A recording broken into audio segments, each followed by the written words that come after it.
Hey everybody, what's going on? Rob Cesternino, and I'm live here and ready to talk about 2 episodes tonight of The Traitors. And for the first time this season, Pooya, I'm so excited to get to recap an episode with the Duke of Deception. We're home, Rob. This is home now. Welcome home. And I'll tell you what else I'm not going to do, though. I'm not going to say, Pooya, you bitch, back to Dubai. Not going to say that. And I do appreciate that. And I hope we can still hang out at the next RHAP event. Yes. And Michael Rappaport said, Colton, you commiserating. And Rob said, that's not what that means. But I'm telling you, Michael might have ate with that because we are commiserating tonight because this boot list, not great. No, I feel like I'm at the casino at the roulette table and I've been betting on red every time and I've lost all my money. And finally, I got a little payout. With this last one, but sure, I'm still down so much money. Yeah, we lost some good ones here tonight, and we'll talk about everything from the 2 episodes, but so gutted to have my ride or die in the castle. Tiffany ends up going out. I felt so horrible for Tiffany tonight, watching that all play out. And then, of course, it wasn't really shown in the episodes that I was very close with Monet in the castle also. And Monet was incredibly popular. So many people probably felt very close with Monet, but I really especially felt very good with Monet. So very sad to see Monet murdered as well. And so we'll talk about everything from these 2 hours. And of course, we are live. If you are joining us here for the first time, be sure to subscribe to the channel here on RHAP, where we will be live now after every episode the rest of the way, Pooya.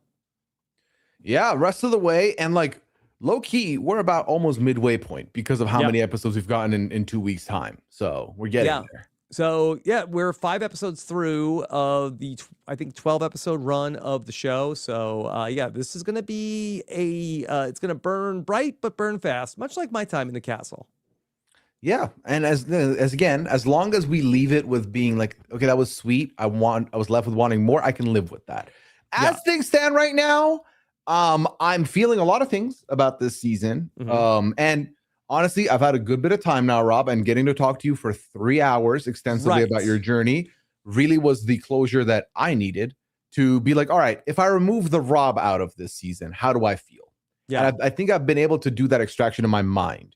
Well, this is going to be a really fun podcast to do, not necessarily because of what happened, but because I feel like I have my insight from when I was around these people at the castle. And of course, it's interesting to see what happened after I left, but also to get the outside perspective of that you might be feeling a type of way that I don't even realize what people are thinking. So this will be fun to talk this through. Yeah, no, we're definitely gonna have a lot of fun here, multiple perspectives, and I think that makes for the best podcast. So yep, and we are live, we are up, wake it up, because we are ready to talk it through. And so I'd love to just give some perspective on all of this, because I watching it all play out, it's been so interesting. And really both hours of the show really focused on Colton, and Colton has had this interesting arc to me so far across these 5 episodes of the show, because really the Portia vote at that first round table really hinged on Colton was loaded up from, you had people who were very vocal about Donna needs to go home at the first round table. And then ultimately, when Ron brought up Portia at that first round table, it really seemed like that for people that were like, I'm scared of the Swifties, it felt like that was like an off-ramp to be able to, oh, wait, Ron brought up this other thing. Okay, I don't have to vote out Donna. But, and Colton went from that to now all of a sudden, he's the shooter. He's going to take all of the shots. And I just thought it was interesting where Ron, after he went after Portia at that first and was wrong, Ron was so ostracized after that. He has never regained footing yet in the castle. But Colton, I feel like, did the same exact thing to Tiffany. And I really was surprised. I was like, oh, Colton, don't worry. It's fine. It's fine. Where Ron was persona non grata. And it's like that meme where, you know, two people say the same exact thing and one person, it's like, oh, so sweet. And the other, like, call HR. And Colton just completely just gets a pass for being so, and maybe it's because he shared the blame with Eric, who felt like that he heard Tiffany's laugh. But yeah, I really was surprised that Colton, where I really thought that, you know, the broken clock is wrong twice a day. I thought Michael Rappaport actually had a good point when he's like, I'm surprised you're not being more humble after what you did last night. Which is a great point. Talk about a broken clock being right twice a day right there. Because Colton, I'm a shooter. I'm a shooter. This is what I do. Ron was wrong, reverts into a shell until basically now he's clearly playing the game as, I don't give a damn. You're going to get rid of me. So I'm going to say what I feel whenever I feel it. Just murder me and move on. Like, I don't care. Eric, literally the entirety of episode 5 is sitting in a corner, not speaking anymore. I feel like Eric has been rendered Eric quiet. Felt very bad about what he 100%. did. He really, because I think he hesitated to bring it up, but he was very confident. And I do feel like that really was a nail in Tiffany's coffin when Eric brought up that he, with his musical pitch, that he felt like that he heard the laugh. I'd like to go back and listen to that moment where he says the joke to, I'm going to haunt the traitors. I wish they would have flashed back to that in the moment. Yeah. It would have been great to clock the laugh, whether it was Lisa or whether it was Candace. But yeah, so then Colton's in this interesting position, and then he is gunning for Michael Rappaport. And of course, you know, we could talk all of that through. And I just thought I thought that was interesting, just the way that Colton, who is very popular in that castle. And I think that's something that maybe we don't talk enough about in terms of the cliques that form in the castle. It really gives you the ability to be wrong and get away with it. I know you see people now like Kristen and Mark are talking about, yeah, I think he's been wrong. And obviously Michael was pointing that out. But because Colton is so popular in that castle right now, he has a lot of friends. It was something when I was really looking at everybody there, I was sort of like trying to think of like an alliance chart. Colton was somebody who was just very connected with a lot of the other guys and Natalie. And so the mission people, I feel like, have a bit of a bond, and Colton is just somebody who's very popular in that castle right now. And so he's able to take that shot at Tiffany and miss. And I think it's also part of the reason why when Michael ends up saying what he said and offends not only Jess Colton, but also Jam Jam and Johnny and probably Kristen. And then people see that Colton is hurt. And I think that that's also part of the reason that really seals Michael's fate. Oh, Michael's fate was already done. That, I feel like, was the final straw, that they were like, I don't even care what else happens. And I've been saying this, even if I take Michael, which I usually wouldn't, at good faith, that like he didn't mean it that way. He's done and said so many other egregious things inside the castle specifically, if we want to keep it to the game, that have warranted him his exit. So I think that changed nothing ultimately. I think he's like always going to be in a bad spot like that. I think it kind of does help Colton a little bit because Michael has been doing this for so long, and Michael has this unique ability to make anyone he's arguing against someone you want to protect. Like someone you're like, leave, stop doing this to people. Stop doing this. We've seen him be dismissive to Caroline. We've seen him be dismissive to Maura a bunch. We've seen him like just fire back at anybody who's talking to him. He made Jam Jam cry. Like he has gotten into it with many people. I feel like somebody last week was saying that, you know, it's a good idea, even though he's not even a traitor, to just get rid of Michael, because he's somebody who's really keeping the faith. I'm trying to remember. I don't remember who it was. I have to check my notes to remember who it was that was talking about this. But I feel like it was a pretty good point, because the faithful, we are seeing them really struggling, and you are seeing no productive conversations being had. And like the one time we saw a traitor's name get mentioned was Monet, who ends up then just getting murdered because the traitors seem so organized and together and on the same page. And the faithful are really just all over the place, so discombobulated that it really does seem like that Michael Rappaport was being used as a weapon by the traitors to really keep the faithful from ever being able to get organized. It's the smartest move the traitors can do is to leave him there and let him remain there and just sow chaos. And that's exactly what he was doing. We even see Lisa bring it up in her confessional right before the vote. It makes sense for her.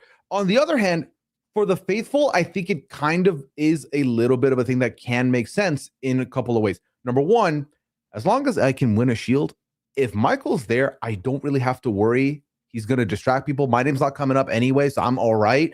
I can just watch it happen. As long as he's not sending it to my direction, that's fine. But I think what ends up happening is once you sit through one too many of those roundtables, that gets old, it gets tiring, and you're like, okay, this is all well and good that I'm safe, but I have no information to go off of, and I'm going to need something when we get closer to the end game, and I'm not getting that here. We need more confirmation. We need something else, not the same tired song again here with him. And sometimes literally a song of, if you're a traitor and you know it, clap your hands. I'm so happy you weren't there, like, to deal with that. Like, I mean, I would have rather been there for that. I would have rather. I would have rather you been there through all of this, but there's moments where I'm like, it's like a double-edged sword. It's like, okay, thankfully he didn't have to deal. Can I tell you? So this is what I wanted to do. Did we talk about this in the deep dive? That I had a plan of what I wanted to do with Michael, and stop me if I already talked about this. But I thought that there was maybe some utility of, if the traitors want to keep Michael in the game, could we use Michael against the traitors? Did I talk about this? Use Michael against the traitors. Remind me how. So my thought was, and I did mention this, I think, to Lisa Rinna at one point, which was also not ideal. But I had said, like, could we turn Michael into somebody who I remember feeling like that night as I was like scribbling furiously in my notes. Machine Gun Mike. Machine Gun Mike. Like, could we? Could the traitors, or I'm sorry, he said traitors. All right, get them out. That's enough. I've heard enough. Could the faithful, and you maybe this could be in another season, you could see this, like, could the faithful take somebody like that? Because there's always this person in a season of the traitors who's just not as far out there as Michael Rappaport. Could you take that person and then weaponize that person of, like, testing theories of give that, or is that person just going to always be throwing their own names out there? It all comes down to one key question. Is this person's mind tameable? Is it steerable? And I think that what you find with the chaos agent at the table usually is that it could be for one round, and then the next round they're yelling at you for no reason. So it's an impossible thing to deal with. What's very clear to me is that the one person that seemed to have get through to him in some capacity was Tiffany. Because despite the fact that Tiffany had said his name, he still felt a relative bit of remorse for her leaving that night. So there's that. Yeah. But Tiffany was the Michael whisperer in a way, where that night after the Portia roundtable, that she really she took him aside and she was trying to get him to calm down, and she was really, hey, Michael, like, people are perceiving you this way. You need to get it under control. And if anybody was going to be able to, like, keep him a little bit more focused on the task at hand, I think it would have been Tiffany. But ultimately, then once she's gone, really, then he doesn't have a prayer. And he's so iced out that there's really, like, in my time there, he was actually with Donna and Ron were the people he was the closest with. And now he's voting for Ron. Ron's voting for him. So he really doesn't even have, like, a sympathetic ear in that castle anymore. Yeah. I want to use this moment to go back and talk about Ron for a little longer, because I do feel like I feel horrible for him. Like, this is not the Ron Funches I know. Yes. The Ron Funches I know from outside of the show is a very friendly, happy person this is a disheveled and defeated Ron. And I do think that some valid points are coming up. You know, Dorinda calls out the fact that Ron shows no interest in getting to know her or talking. I think it's a bit of a double-edged sword in that I feel like Ron got ostracized early, so he just kind of gave up and stopped trying, because in the beginning of the post-Portia world, it looked like they put a wall up against him. He can't do anything. Yeah. But now they're like, all right, Ron, come in. And he's like, no, like, I'm not doing that. Instead, I'm going to point fingers at people and I don't care who hears it. And I think that at this point, Ron's game is very much just put me out of my misery or listen to what I'm saying. I really love Ron Funches, and he's so funny. And he had an Instagram video this week about the Traitors, which was really hilarious. And if you've seen it, you've seen it. And I can't get the song Crossroads out of my head anymore. But he really was seemingly like, he's very funny in the confessionals, but I found him to be a little serious and not very vocal. And then I think that's why at that roundtable, why it had such a big impact, where he really did lay out the case, even though it was erroneously, he lays out this case against Portia and everybody perks up a little bit when he says that. But at this point in time, it is sad that he is unable to really get a foothold. That the castle is very cliquey, and there's really nobody there that's willing to give him the time of day. It's really, especially the housewives are really locked in against him, and there's not really anybody else that he's bonded with. Yeah, I think I would have expected him to be way more social than he is also. I think that's what, for me, like, I can still feel horrible. Really. Yeah. I feel horrible for him, but also he's not done himself any favors. Yeah. And that's just the sad reality of the situation. But I think that what was really interesting, and Kristen brought this point up also in the episode, where she said there's a difference between liking and trusting. And that's something I never really thought about. And I think that was also something that I personally struggled with as a player, because for the most part, and this is something I struggle with in real life, I tend to meet people, and by and large, I like most people that I meet. And I end up being a little too trusting at times with people that I first meet. And I think that Kristen said that, it's important to separate. Yeah, I like this person, but do I trust this person? And I think that Ron, was sort of thinking the same thing of, well, I don't want to necessarily get biased by getting too close to a person where I like them, and then I can't be this detective in the game. And so I do think it's interesting, but I think it's probably a mistaken thought, because as we see, like with somebody like Colton, being likable in the castle and having that social game buys you a lot. And so it keeps a lot of people wanting to work with you. And some of the social butterflies are very well insulated, because so many people are really liking them because they've gotten to know people.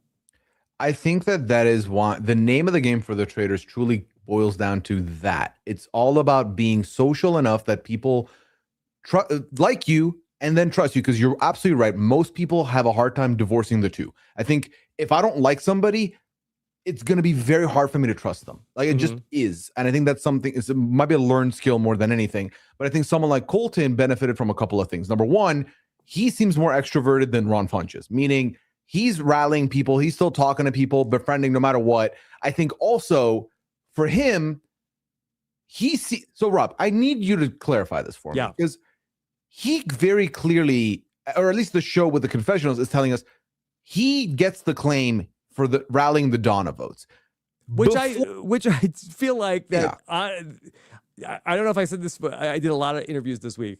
Honestly, like, I feel like that the person that should get the most credit for getting out Donna is Candace. How about that? Candace, I thought, was the best traitor hunter. That I don't understand how we give Colton like the MVP for getting out Donna, when it was like, all right, it's down to your vote, Colton. Who are you voting for? I'm voting for Portia. Like, how does he get the credit for voting out? He gave himself the credit. I think it was a self-proclaimed medal, and it's also the thing that empowered him to continue doing this, which I feel like this is a bad faithful play from him, the way he's playing the game. it's I've gotten a taste of a traitor and I want more. But we've only been through 2 roundtables. Like, don't you want to make it to more roundtables?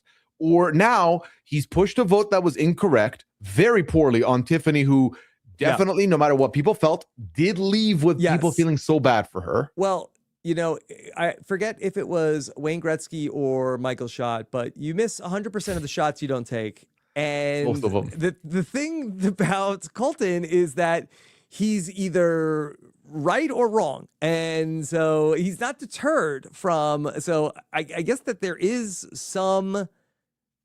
something to it, because then he's like back on the right track with talking about Lisa. So he went for Portia, no, but then got Donna, but then like went hard in the paint for Tiffany, wrong.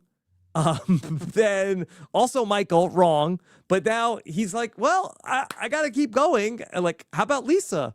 And if he can get there, first off, and we should talk about whether or not you think the traitors are going to get to a murder, then he could be right. Do you think the traitors will get to murder? So what's interesting is they're talking. So it's clear that because the group that had Candace and Lisa in it had Colton and Mark Ballas in it, correct? Was those the 4? I'm sorry. So that the 4 that could have gone for a shield together that we saw, because there were 2 groups that sounds were right. shown for I have to go back and look at my notes. Yeah. So I believe Colton was in their group. That's why they're talking about murdering him. Mm-hmm. The other group was the Michael Rappaport group, which I believe had Michael, Natalie, Dorinda, and who was the 4th? Sorry, not important in this moment. But those are the 2 groups. They want to murder Colton. There's every bit of chance that group did take shields, and this murder is not going to happen. And part of me feels like if we're trying to read into what we've been shown, I feel like they usually would not give us okay, this is the person we want to kill tonight, unless it doesn't happen, right? Unless there's like another thing to show there, or it's amongst a short list of like 2 other names. So there's every bit of chance that Colton, they try and it gets blocked.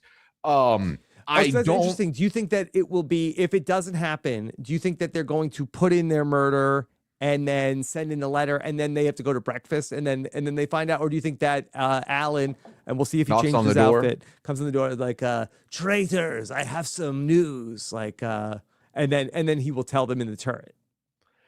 I don't know. I would prefer he doesn't, because I want it to be a blind item for everybody. No, I like how you suggested. So they write down a name of who, so we find out who they would want to murder, and then their last people come to. But would that be a tip off for whoever comes in last to breakfast? Would they know, like, oh, I was the person that the traitors would have murdered?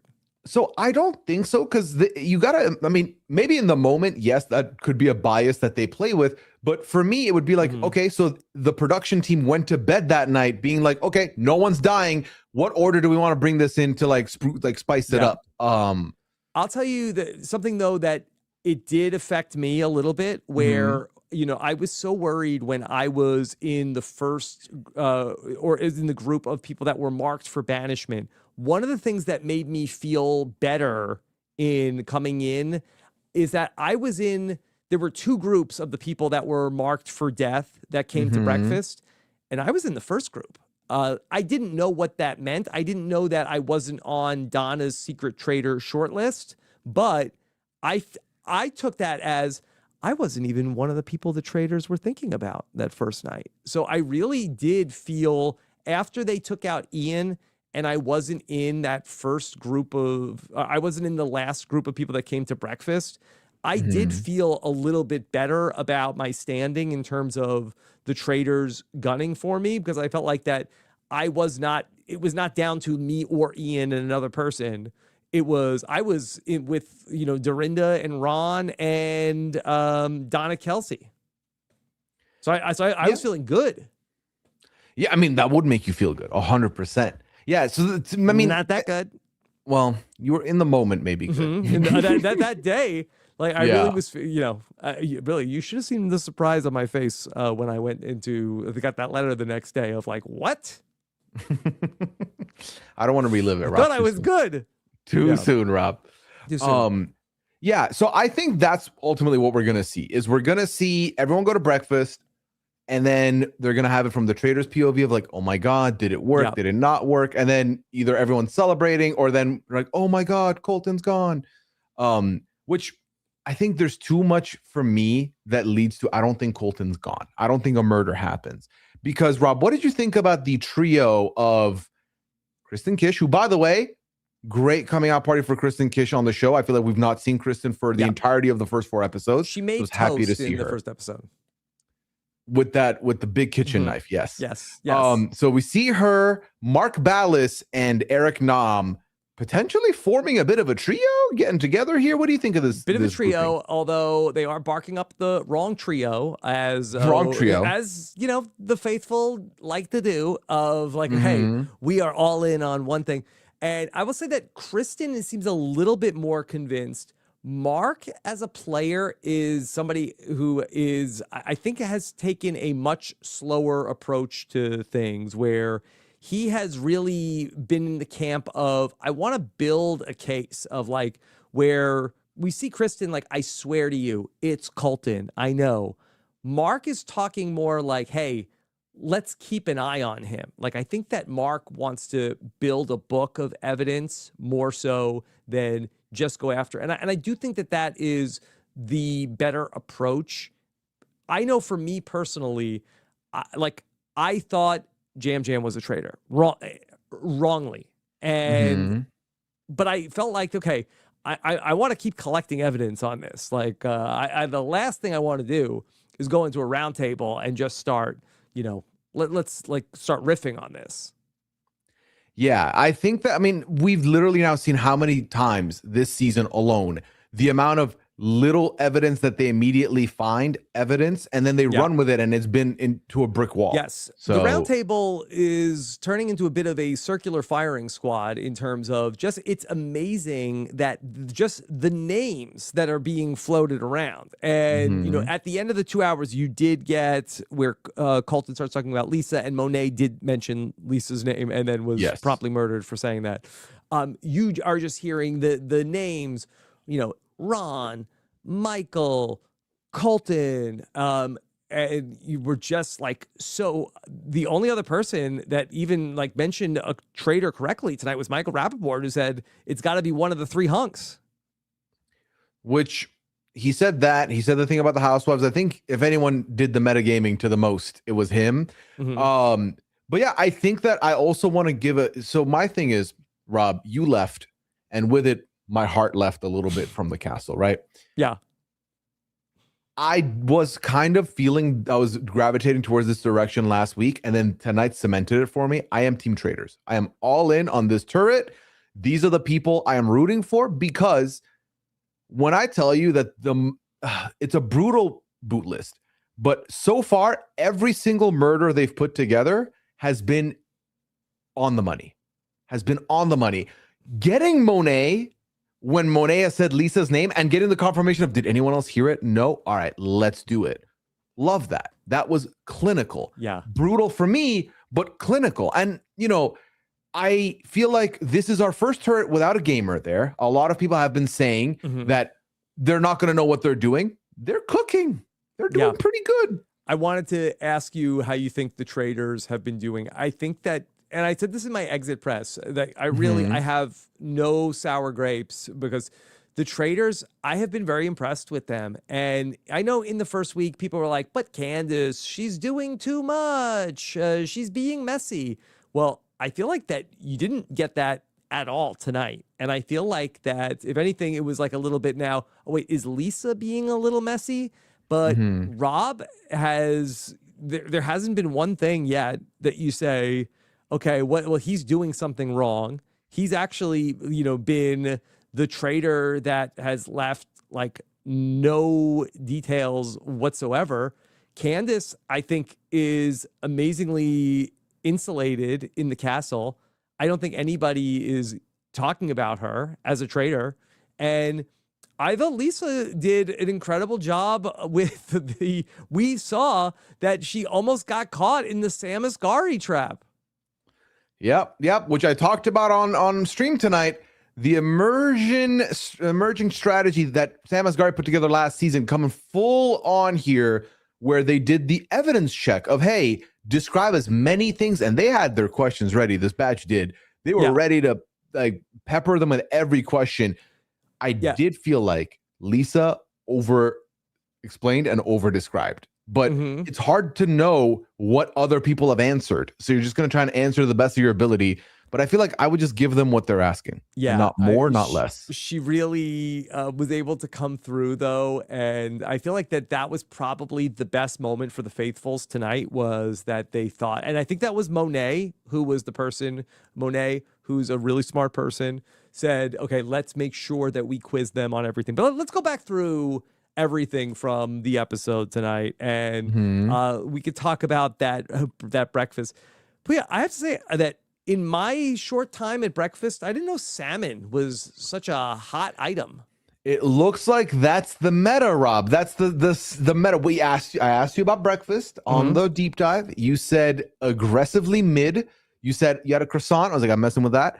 Yep. Sounds like the salmon is the cheat code. It's good protein. It's salmon, so like it doesn't have to stay warm. Like it's not a thing that has to. It's not going to be eaten warm, so it's going to be fine if it sits out a little bit. But it sounds like there's not time for it to sit out. It sounds like it's already gone by the time like the last third come in. Well, you have a lot of people there who's like a big like workout crew contingent between you have Natalie, you have Colton, you have Monet is in good shape. Who else were within the hunks? Rob R. You also have people who are like that. They have like fitness is a priority. So I think that there is like a lot of thinking about, hey, I gotta hit my macros.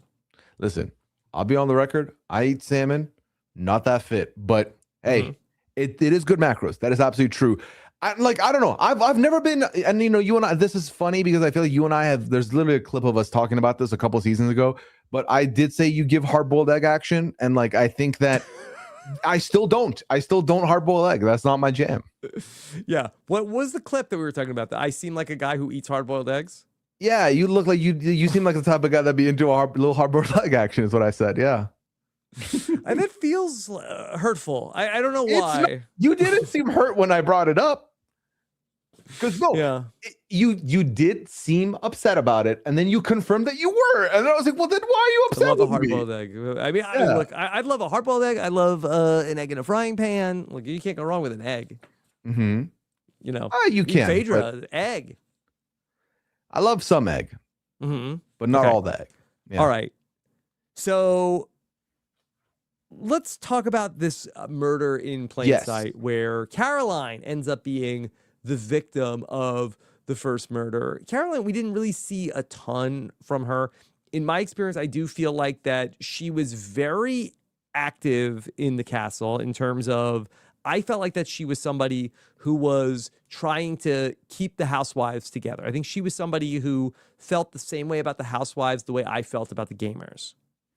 Yeah, so that's interesting to me because I do co-sign that. I think that I think there was also a level of betrayal in her face when this happened. I think it did make sense in the moment. Like they were in a very tough spot because two of the shortlist were housewives, and I think part of them felt like one has to go. Otherwise, it's kind of weird that we both survived this. Potentially, that's the way they're looking at it. I think that if it were me, I don't think I would want to risk it when there's two of us in the turret, and now that leaves only one other not in the turret housewife there. It's too small of a group to go to, unless you're forward thinking enough to think, well, I'm willing to sacrifice the other one when the time comes. Like if you're Candace and you're like, I can get rid of Lisa later, I'll be fine, she'll be my alibi, then maybe.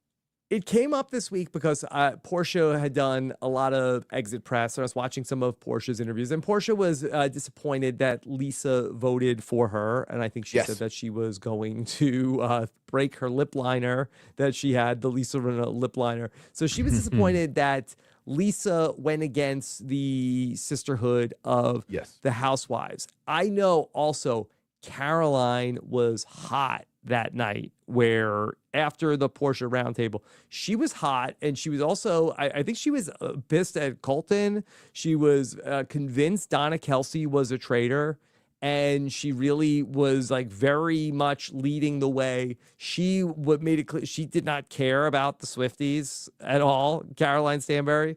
And so it's interesting that I think that she might have been had words with Lisa at some point, but we didn't see it. So I suspect if they did have words, I feel like we would have seen it.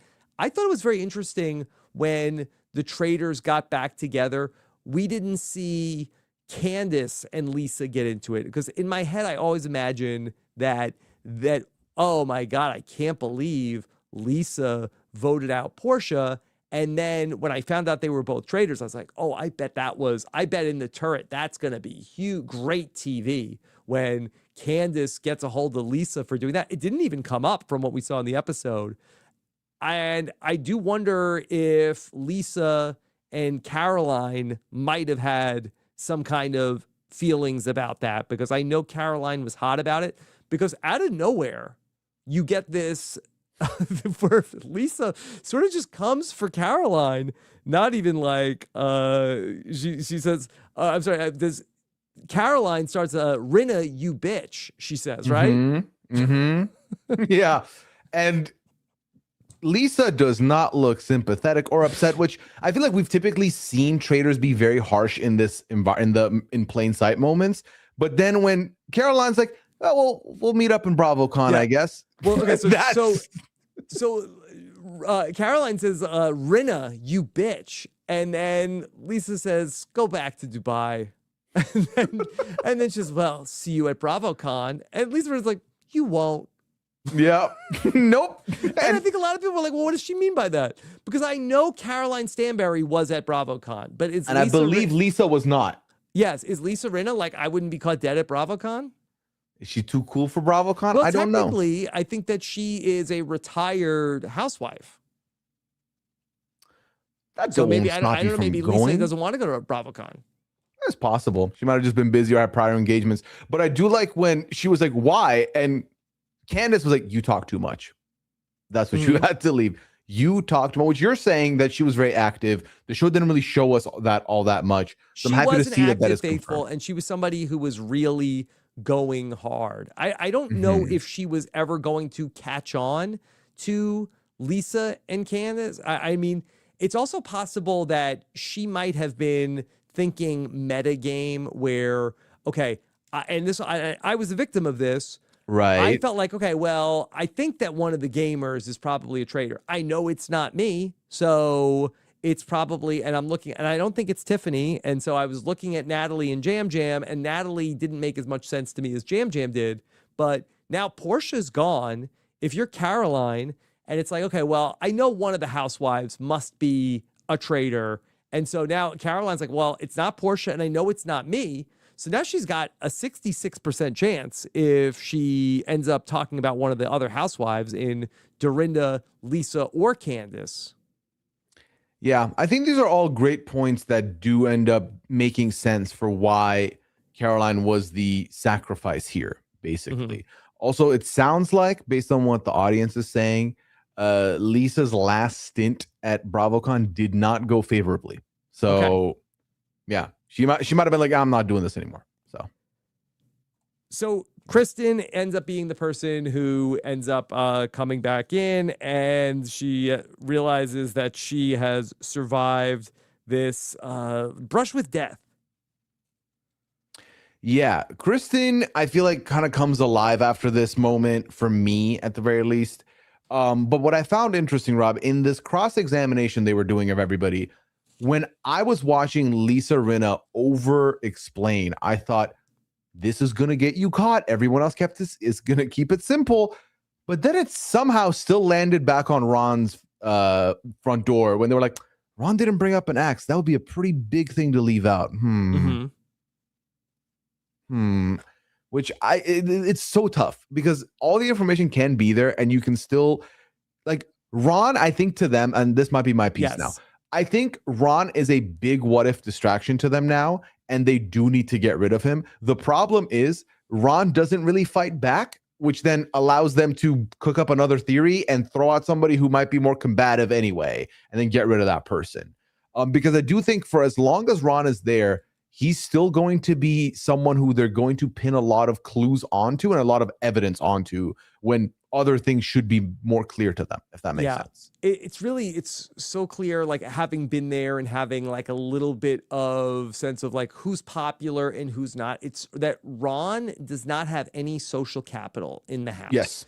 None. They don't like him. They don't think that he's funny. They're mad at I'm sure some people, I'm sure if they're familiar with his work outside of the Traitors, would think he's hilarious, but they just, he's not being extroverted or outgoing. And so he's not giving them anything. And whatever he says, it's like, oh, you see, oh, yeah, that's traitor behavior, what he's doing. So it's very hard for Ron to come back from this hole that he's in.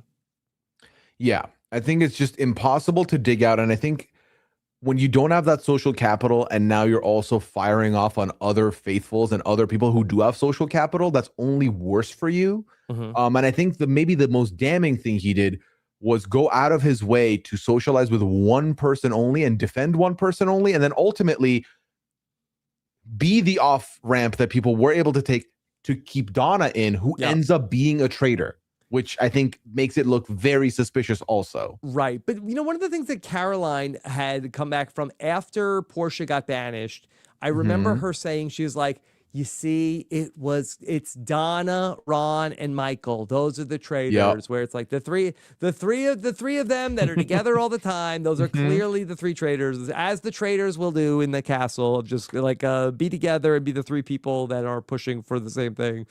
Yeah. But it made me feel like I thought Ron was not. I did not think Ron was a traitor, and I kind of felt like, and I also was wrong. I did not think Donna was a traitor. I was like, okay, I think that people are just thinking like, okay, of course it would be a great move. Like I could see why the show would want Donna Kelsey to be a traitor, but I didn't see a lot of evidence about Donna being a traitor. I thought the evidence was kind of thin about Donna, and I knew Michael wasn't a traitor. So I just felt like that this group was kind of being scapegoated, and the fact that people were saying all three of them were traitors, I thought was kind of ludicrous.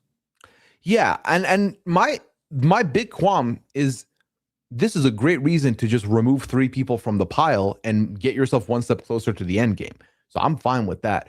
It's you actively believe they are a traitor that I'm against. That's what I don't love. Ron also then later on in the second episode, not to jump ahead too much, he comes back from the mission and he's like, the traitors are Michael and Dorinda. And I don't think we ever got in the episode why he was so convinced that Dorinda was a traitor. And he was really leaning on Dorinda's like, well, why am I a traitor? He's like, because you are. Did I miss anything? Yeah, so basically anytime Michael's name came up, Dorinda was one of the big defenders of, that's just Michael. That's just how he is. So it was more so defending Michael, which for him was damning, just like it was damning for people that he defended Donna. Yeah. Well, Michael talked about himself in the first episode. I'm the sixth housewife. So I really feel like that even though he ends up being a big part of the reason why Portia goes home, and I know that he really was a fan of Portia and he was very upset with himself after that happened. I think do all the housewives also vote for Ron at this roundtable? I don't think any of them did vote for. I think all of them did vote for Ron. None of them voted for Michael. Yes, yeah, they're all so. end up being Ron votes. So yeah, going down, just sticking with Michael through that point. But let's stick with the first episode. Okay, so we see that Tiffany is really on board though with Ron, Jam, and Michael. Those are the people that she thinks. And she also keys in on that Jam talks about it as a ceremony. Yeah, so Jam calling it a ceremony, describing the events of the blindfoldedness of it all, she thought was a traitor thing to say. I mean, it was just a colorful word to describe it by. Like, it ain't that deep. But sure. Listen, when you think somebody's a traitor, that anything they do, it's like, oh, you see, that's it. There is like a lot of like bias that goes on. Well, once you start thinking somebody's a traitor. Anyway, here's Colton. We saw him at the end of the last episode. He's really feeling like that he's got to go after Tiffany. And we saw him in the last episode when Tiffany is laying out the case of why it's Jam Jam. And she lays out the case of that. See why it's Jam Jam, why it makes sense is because then he's able to really hide as one of the gamers. He murdered Ian. He murdered Rob. Nobody's going to suspect that it's him. And Colton is like, okay, yeah, that makes sense. Why you're the traitor? How about that? So that was what it seemed like at the end of episode 3 last week. Yes. But then that doesn't come back up this batch. This batch, it seems like his focus was on the fact that Tiffany laid out, this is the one we're going to vote out for. I'm going to go for first, then this, then Michael. And he was like, he felt like she was like puppet mastering the whole thing and like directing more than anything. Yeah. We can talk about that also. I felt a little guilty watching this episode because I felt like that because Tiffany and I had both felt like that Jam Jam was a traitor. We both felt that when Ian died, both when Ian passed away, both Tiffany and I, we looked at each other and we were already working together. Like, I know you wouldn't have done this to Ian, and she knew I wouldn't have done this to Ian. So we were really able to, I think, clear each other in that moment of that we both knew. And as that day of that Ian was murdered ends up going on, that there was more and more evidence that was adding up to us that Jam Jam seemed very suspicious. And I think on that list for me was that I knew Michael Rappaport was not a traitor. And I guess Tiffany thinks that Michael could be a traitor and she wants to stay close to him. But I felt like in my heart, I know Michael Rappaport's not a traitor. Jam Jam was very much, he's definitely a traitor. And the more anybody said Michael Rappaport is a traitor, the more I thought that person actually is a traitor. Yeah, I mean, the more people are trying to keep pointing out this very clear one that you've removed as a suspicion, you're like, you're only doing this because you want me to not look anywhere else. And I know that, Tiffany felt like that she had said to me, hey, if I'm murdered, it was Jam Jam, she said to me. And so that she's feeling like, because I sit there, yeah, same thing.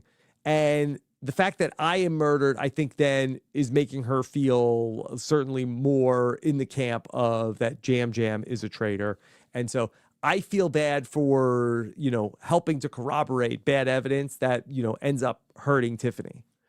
It's valid research, though, when you consider the fact that both of you are like trying to eye out who the gamer traitor could be. And I think that your evidence does fit for Jam Jam because he's a Survivor player. Ian is Big Brother, and him and Ian don't really have. I could tell he wanted to be a traitor. I think that that's something that people should look at. Of that it, especially when they're like the people that have notoriety. That is being a traitor, is being the star of the show something that would be appealing to this person. And I felt like in the case of Jam Jam, absolutely, he would have loved to have been a traitor. And I'm sure he told Alan, please make me a traitor. And it would have so been in his, like, knowing him, that to be one of the three faces, especially after Carolyn got it last season, I knew that he would have desperately wanted to have been a traitor. Yeah, which I think is something that isn't a surprise. I think a lot of people come in here wanting to be a traitor. I think most people are going to look in that direction. I think for me, the biggest indicator of this was in that first car on the way to the castle when he's like, so anyone here want to be a traitor? And every single one was like, no, I'm here to be a faithful. I'm here to be faithful. He's like, oh, yeah, me too. I was also thinking how much I want to be a faithful. I was like, all right, Jam. Yeah, he said, I want to be a faithful because it's the easiest way to win the game. I'm like, I'm not sure about that. Yeah, no, I think it's easily the toughest way because, dear Lord, there should be a thesis on winning the game as a faithful. But we I'm pretty move sure on. Dylan Efron said he did the math and found that it's easier statistically to be a traitor. Yeah, I mean, Dylan Efron plays what I would only describe as the most effective faithful game we have seen, but he did that a little by luck because he didn't know that he was hitching his wagon to the traitors. And then he had the wherewithal to kick him out when he needed to. Yeah, Dylan, I do feel like that if you were going to build a faithful in a lab to have success in the game, I think that Dylan is somebody who checks a lot of the boxes. I think that something that we heard tonight was, oh, he's good in the missions. That you're like, okay, oh, we can't lose Steven. You know, he's good in the missions. We need help. By the way, I do think that this group I think we have like a lot of jocks who are here. They are doing great in the missions. I think that they have collected just about all the money. I think that's been able to be collected. So they're doing great in that, but he's good in the missions. He is somebody charming, very likable, has a lot of social capital in the castle, ends up being very close with not one, but two of the traitors. So he has the traitor angel thing going for him, and then isn't coming across as like a threatening faithful. Yeah, I think that that's really like what it all comes down to. He kind of did everything right that you want to do as a faithful. I think there was a little bit of heat on him at one point, but it was not enough. And I think he had done a good job of keeping the right people in that were going to bat for him no matter what. And we're like, no. He's fine. He's clean. I'm not even concerned about him. Yeah. We talked about it so much last season that they should have clipped Dylan way earlier, and they would not do that. I think that what we see often happen is if there is a faithful who is clearly doing good detective work and then can be seen as one of the first early adapters to getting a traitor out, you punish them. You immediately take them out because they're only getting stronger. And even if you're a traitor that's friends with them, you don't want that, because if they're slick, they will get you before you get them. And I think that was a mistake they made with Dylan, keeping him in, because he was the first one to really look at Bob the Drag Queen. Yeah. You should have gotten rid of him. I think that the traitors so far, the 4 murders that we've seen have been to go for Ian, then me, then Caroline, then Monet. Like, they're going for people who are really people who are like at least seeing things on some level. And it's interesting. They haven't done the like, oh, but here's a random person that's going to throw everybody off. Like, they have really had a philosophy of sticking with the person who is getting the most things right. They've literally cited the same reason every time, and it's blank. They might figure us out. Blank. They might figure us out. And then it's like, all right, Eric, it'd be random. Kristen, yeah, it'd be random. They might not know where they're going. And they've chosen to go by this path. I think for one, so far, they've had no reason to switch path. It's worked out every time. 2, I mean, you mentioned this in the chat BCC tonight. I think everyone saw it through these 6 episodes. We've gotten to a place at the roundtable where every faithful is getting a finger pointed at another faithful. No traitors are being mentioned. It took like the 90th minute of the second half of this game for Lisa Rinna to now have some serious suspicion on her. But beyond that, it's been very much they've had everything go their way. So why shift the method? And I think it's clearly paying off also. I think that the whole random thing is good if you find yourself in a position where the quote unquote intelligent people you have in your pocket, to the point where like you're like, I'm actually in the process of marinating this person. They're not going to look at me. I want to keep them, which I do think you can see a little bit of with some people. So, for example, Rob wants Maura to stay. Maura came up a little bit as far as a murder. He was like, I don't think we should do that. I think that's the right move for him. Yeah, I think that was actually really well handled because he didn't throw Maura out. And we've seen that him and Maura have a connection. We saw where he was carrying her. And I thought Alan had a shady line of like, oh, why? Like, why doesn't Dorinda need a lift? We saw how they were partners in the last challenge of who would you trust with your life. And when her name came up as somebody that he was like, no. It's too obvious that Ron would do that if we're trying to set up Ron. He didn't say it's like, oh, no. Hey, that's my person. And we saw in season 3 a couple times that there were standoffs between like Rob and Danielle and Carolyn of like, no, Ed, you not Gabby. That's my person. You can't do that. Rob doesn't describe her in that way. He just says that, okay, it would be too, makes the case that doesn't necessarily make it seem like that he would be protecting her in some way. Exactly. I think you want to do it subtly enough where no one's going to think twice about it, which I think is very hard to do when there's only one other Love Islander there. But I think also if you've made a clear distinction of that was UK, I was US, there's no connection, then you can move on from it. So I did love seeing that. But I do think, to go back to your original point about the merits of murdering the intelligent one versus murdering a wild card or a random to keep them guessing, I think right now they're guessing in such poor places anyway that they can just take out the people that are going to start steering them. Because Rob, you're sitting there, right? And you're like, hey, let's not lose the plot here. Stop, like, Michael, stop. Let's all calm down. And it's like, obviously, you're going to make us re-rack at some point, right? You're going to do that. I think that Monet is going to do that. Be like, hey, everybody, let's go back to the drawing board. Yes. They don't want anyone to take the walk back to the drawing board. They want them to stay exactly where they are, and they are doing that perfectly. Some of these faithfuls are, I think it's a mix of the faithfuls that are being vocal and loud are doing that perfectly. And then there's quite a few faithfuls in the background that are either unsure how to play, they've voiced it themselves, or they don't have any solid reads. So they're trusting in the people they have been working with, in the Coltons of the world. And they're just following that vote. And so for the Traitors, as long as their name isn't there, okay, I guess let's check it. Let's see. Let's go with what you want to say. I'm gonna go with the evidence that Eric presented. That just seems like the thing that makes the most sense to me right now. So let's run with that. Yeah, we don't have another idea, so let's just go with that. Exactly. So Colton wants to go after Tiffany. He feels like that she is trying to control this game. She has this hit list. He thinks this is this is traitor behavior. Yeah, it's ironic to me that very clearly Colton has accumulated these numbers and is trying to control the game by literally stopping everything they were doing to steer the ship directly into Tiffany's direction because of a hunch that Tiffany if you think Tiffany is an intelligent traitor, right? Let's follow that through line. If you think she's an intelligent traitor, why would she give her plan to you? This is not a scripted movie where the villain is leaving a calling card because they like it that way. They're like, they need you to find something. The thing that we saw from the episodes going back to last week is that the biggest piece of evidence Colton seems to have is that he felt like that when Tiffany ends up giving a toast for Ian, he felt like that was very inauthentic.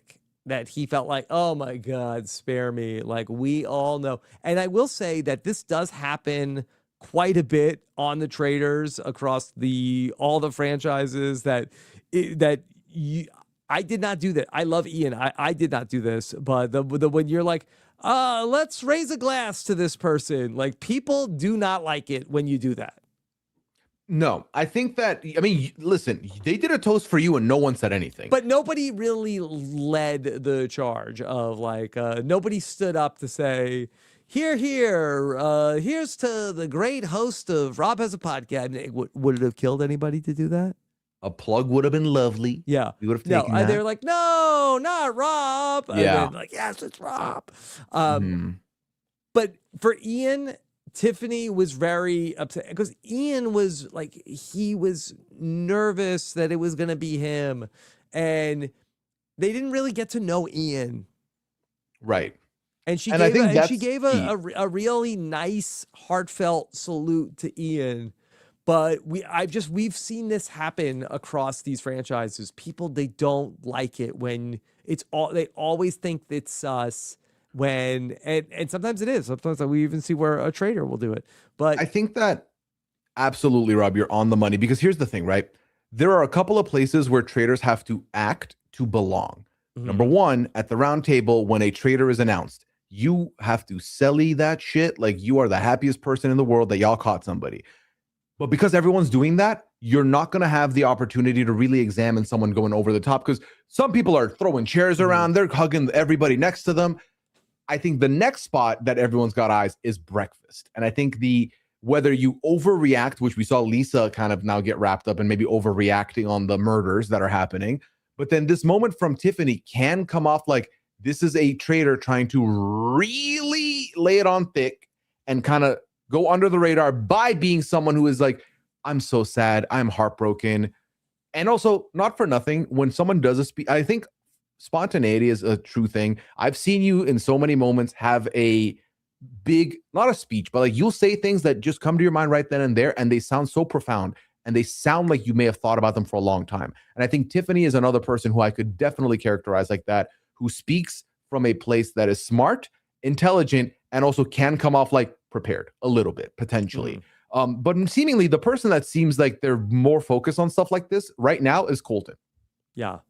Colton is going to start to share this plan with a few different people. He ends up telling Rob about this plan, and Rob is like, wow, this is music to my ears. Okay. Oh, you're another name? Like we're all like instead in addition to the feast that we're having of like talking about Ron, talking about Michael. Now we're also going to add Tiffany to the mix here. This is a bonanza. Tiffany gets thrown in here, and this is a name that we see a lot of different people mention, not on my radar, not someone I think is a traitor. We see Maura talk about, I'm not really looking this way at all with Tiffany. And truly, there's a world, Rob, where where Colton doesn't get what he is putting down here. It really kind of in split decision and almost like a bit of split evidence party here.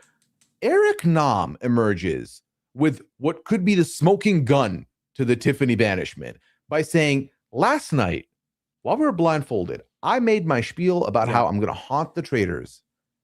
And someone laughed. Right.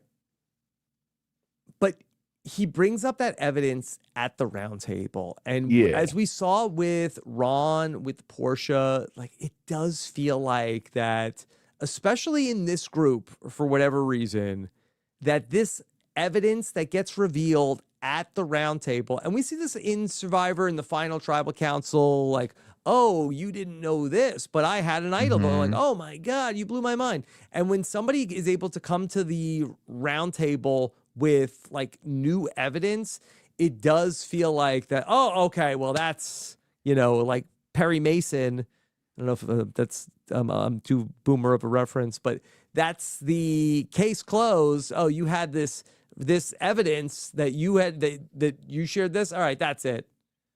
Yeah, I feel like maybe what we see on other shows is this. There's a level of, okay, when we get to the place where we're gonna do our votes, we're practically locked in. Like for the most part, things are ish locked in. Sometimes they go live, sometimes they're not. I feel like so far this season, we've seen that matter quite a bit more. Yes. And I do think it might have to do with the fact that a lot of people are either not bringing up quote unquote evidence throughout the day, and the ones that are waiting until the table to do it. I was really surprised at that vote that I went to where I thought the vote was, if not locked, okay, it was a toss up between Michael and Donna. And I really thought, okay, well, it's close. It could go either way at the round table. Let's see what happens.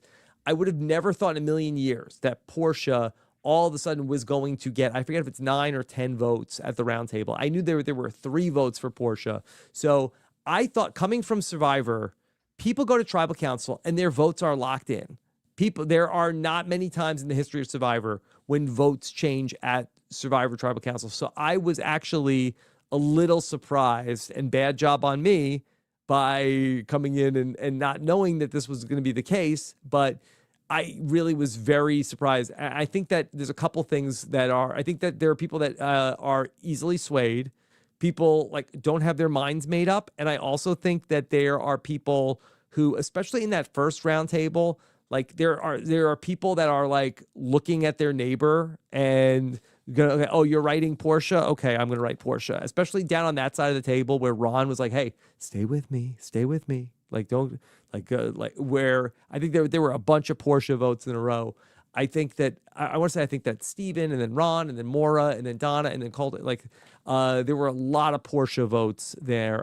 Maybe I got one of those wrong, but that tail end of the table went heavily for Portia.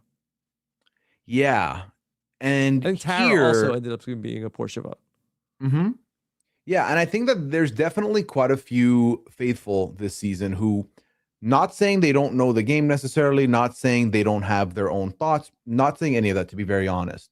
But I do think there is a level of uncertainty because I think, and you talked about this a little bit on your in your deep dive, where there was a level of feeling of like, I wish I was in the votes, right? I was not on the right side of the votes. I was in the tertiary of the votes. I think that is true for a lot of people. They don't want to be wrong.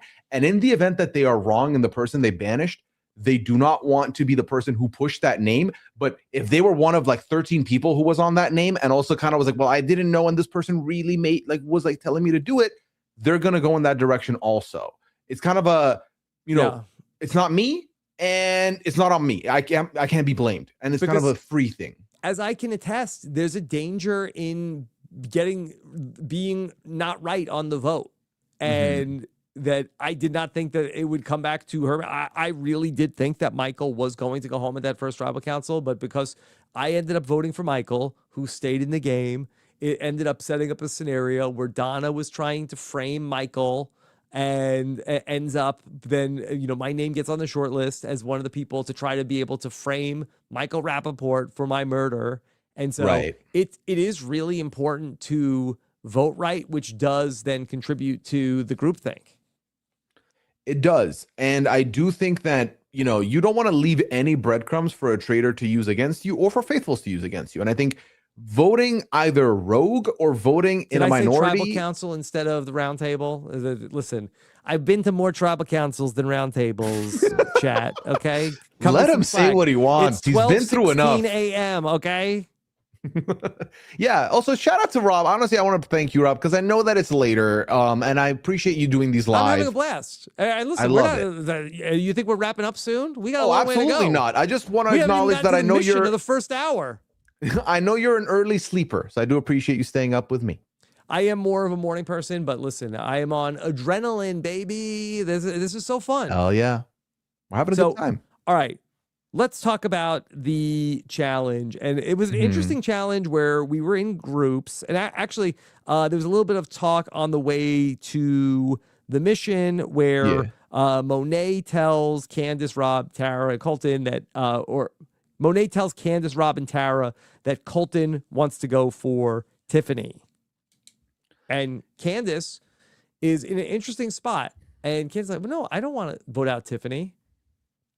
Yeah, I think that Candace has been doing something very subtly that I appreciate as a traitor, is she knows Tiffany is innocent. Very clear, because she's a traitor. Yeah. But she is doing a great job of pushing back on some faithfuls, enough so that no one's going to ever think she's doing it because she knows what their roles are, but she's doing it in a way that's coming from the heart. And I think this is true here. This was true when Portia was about to get banished.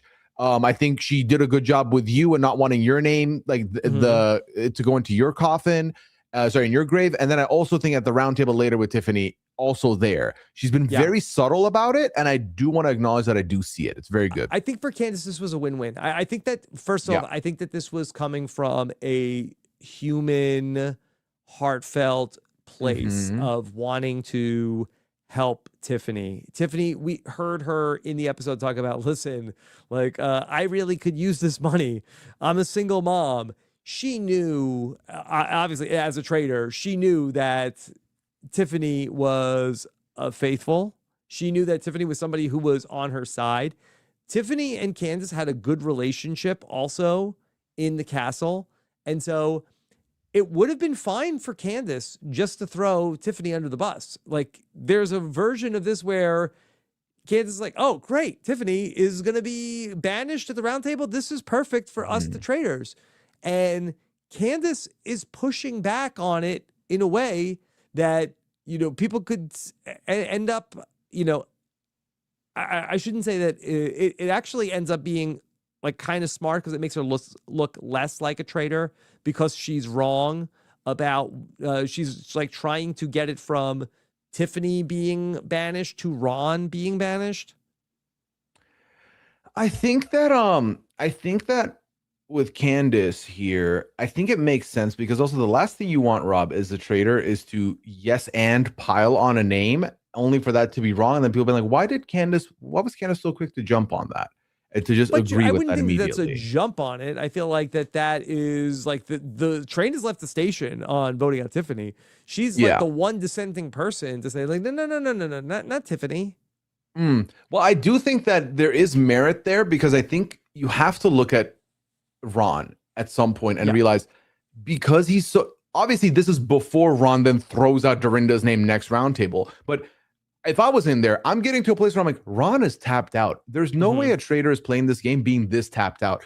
Granted, they keep talking about the sympathy card, but I think it's consistent for Candace to be like, we need to look at this man, because I think that what you don't want is for people to take their foot off the gas there with Ron. And I think that because enough people still think Ron, it's kind of an inoffensive move to make when Tiffany's going to come out clear faithful. They all were looking at Ron from way before anyway. So no one's going to be like, it's weird that you kept wanting Ron, even if he comes out as a faithful later, because I think a lot of people wanted Ron first anyway. So yeah, and she's a little boxed in that if Ron gets murdered, she's like one of the chief suspects of like, well, who would want to murder Ron? So she does really need to get Ron banished at the round table eventually, and she does keep voting for him across there. But I really feel like that was from a wanting to help Tiffany perspective. I think she was very conflicted. Now she ends up then being in another position where, and this is, I think, by proxy of Candace having such a good social game, where there are a lot of people in the castle that she is getting very close to. Monet ends up saying to her about that. Monet says that she has a tickle in her throat about Lisa. She says, I started in the car with Lisa, and I'm just a little bit suspicious. Now, Rob, you were in that same car. I was in that car. Yeah. And in that car with Lisa, there was a point when we, similarly to everybody in the Jam car, of like, hey, well, do you want to be a faithful or a traitor? And everybody in my car was like, oh, yeah, no, I would want to be a faithful. Like, and I was trying to say, no, I really want to be a faithful. And Lisa Rinna did say in that car, she's like, I would want to be a traitor. What? So what? I was like, well, Lisa, well, I really do like appreciate the candor to say, because I feel like everybody just says they want to be a faithful. I said, what? I would be a traitor. I think that because you want it doesn't mean they give it to you. Because I do think that, you know, out of 23 people, 16 or 17 people probably told Alan they wanted to be a traitor. It was something that, like, yeah, of course, that would make sense. Lisa Rinna would be a traitor. But I did not see any evidence that said, like, yeah, okay, sure. The meta would be, yeah, Lisa Rinna would be a decent traitor. Like, she was somebody I was not ruling out, but I had not seen any evidence to support that Lisa Rinna was a traitor. I think with the Traitors US, you have to make two lists, right? You have to list out of the, like, 23 of you, which people would want to be a traitor. And that's going to be like you said, like an 18-person list for sure. Then I think you have to rank them in who do you think would be like the number one get traitor versus like the last. And then you got to study those numbers or kind of figure that out. Like Ron, I thought it was Dorinda. Right. And I think that's the thing. You thought it was Dorinda. I certainly, for the longest time, thought it was Dorinda if there was going to be a housewife there. And then you see like someone like a Rob Roush, who I had talked about being a potential good sly pick for a traitor. I never thought they'd give it to him because he'd be like maybe 9th on the list as far as like who you think of big ticket names they're going to want to put in there. And that's because up until this season, I feel like it really has been like get the name of names and put them in the turret from the franchise that they're from, right? So to then see that not happen with let's say Rob is interesting, but then Lisa, I think, does end up being like a chalk, like top 3, top 4 pick. So, but it's so hard to gauge. I think really you have to find evidence too. Like you could go off of like, yeah, oh, that would make sense. But I think you could also get burned by that. Absolutely, you could, because, you know, how many times have we seen someone be like, I think if this person's a traitor, I don't really have much to go off of. I just, in my gut, it's telling me that. And no one's going to be like, screw your gut. Like, what's your gut do for me? Like, that's no proof to me of anything. Yeah. I think a lot, like, again, it's like the idea of, I think there's a very unique thing with the Traitors where you have to all sit at this table. You have to look people in the face and be like, I don't think you're good. You have to leave, and then be wrong. I don't think people want to do that. And I think that even when you have gamers there, gamers have talked about struggling with doing that. So that's why it really comes down to, I'm not trying to push you out unless I absolutely feel like I should push you out.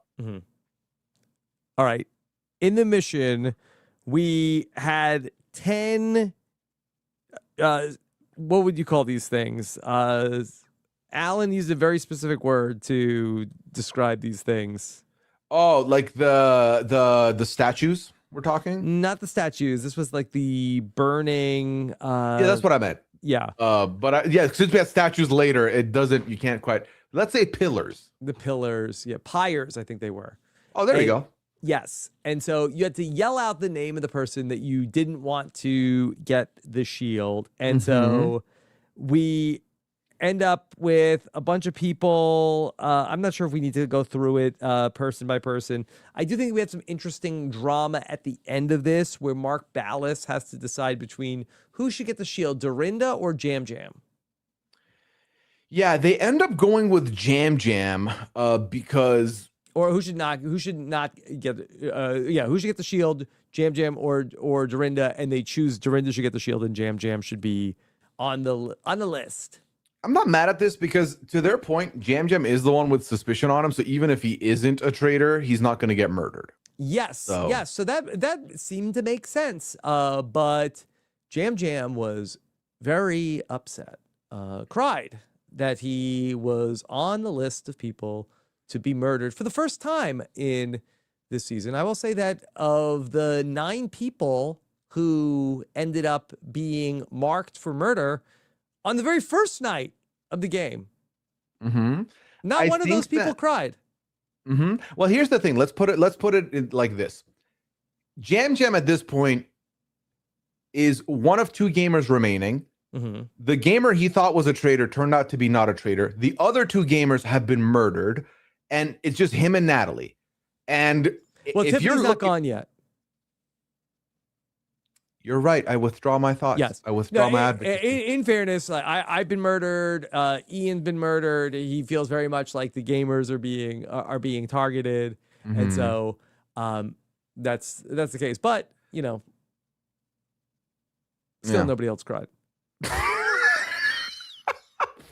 Yeah. I mean, also maybe because you thought you had a shield so close and it got snatched out of your hands. I'm not sure. But also the other thing I want to say is Jam Jam had the privilege of being safe the first round and also being one of 3 people safe the second round. This is Jam Jam's first time not being safe. First time being one of 10 people potentially who could be murdered. These are decent odds, Jam Jam. I would take them. Yes. There's no short list. I mean, you don't know this, but there's no short list for you to worry about. Beyond that list, yeah. Well, and also safe during the cages killing like face to face. Also, he was safe there. So yeah. Okay. Anyway, so after the challenge is over, we also start to get that Ron thinks that Maura could be one of the traitors. Yeah, so this comes down to, again, we have to go back to that lovely night in the forest where they are all blindfolded and they don't have much to go off of. They're about to plead for their lives, and Ron is paying close attention to the noises around him. He gathers that there was some light footsteps and also some heavy footsteps, 2 different traitors. He says the lightest person here is Maura. Okay. So Maura would have been a good pick for a traitor. I've been saying. Yeah, she would have been a good pick. So I could see it. She's been really, really good on the show. She's one of my picks for 2 things. Either if the faithful have to win, I would love for her to be among them. Or if there's a recruitment that can happen and they bring in Maura, I would be very happy with that prospect. I genuinely think Maura's already been a star. I think Maura's about to break out even more from here on. Yeah, I do think a lot of opportunities are going to come her way. I saw pictures of her. She was at the Golden Globes, and she is just stunning. And she's just so photogenic. Where I don't think she takes a bad picture. No, I don't think you could photograph her poorly. You can make it a personal challenge, and you will fail every time. I don't think it's possible.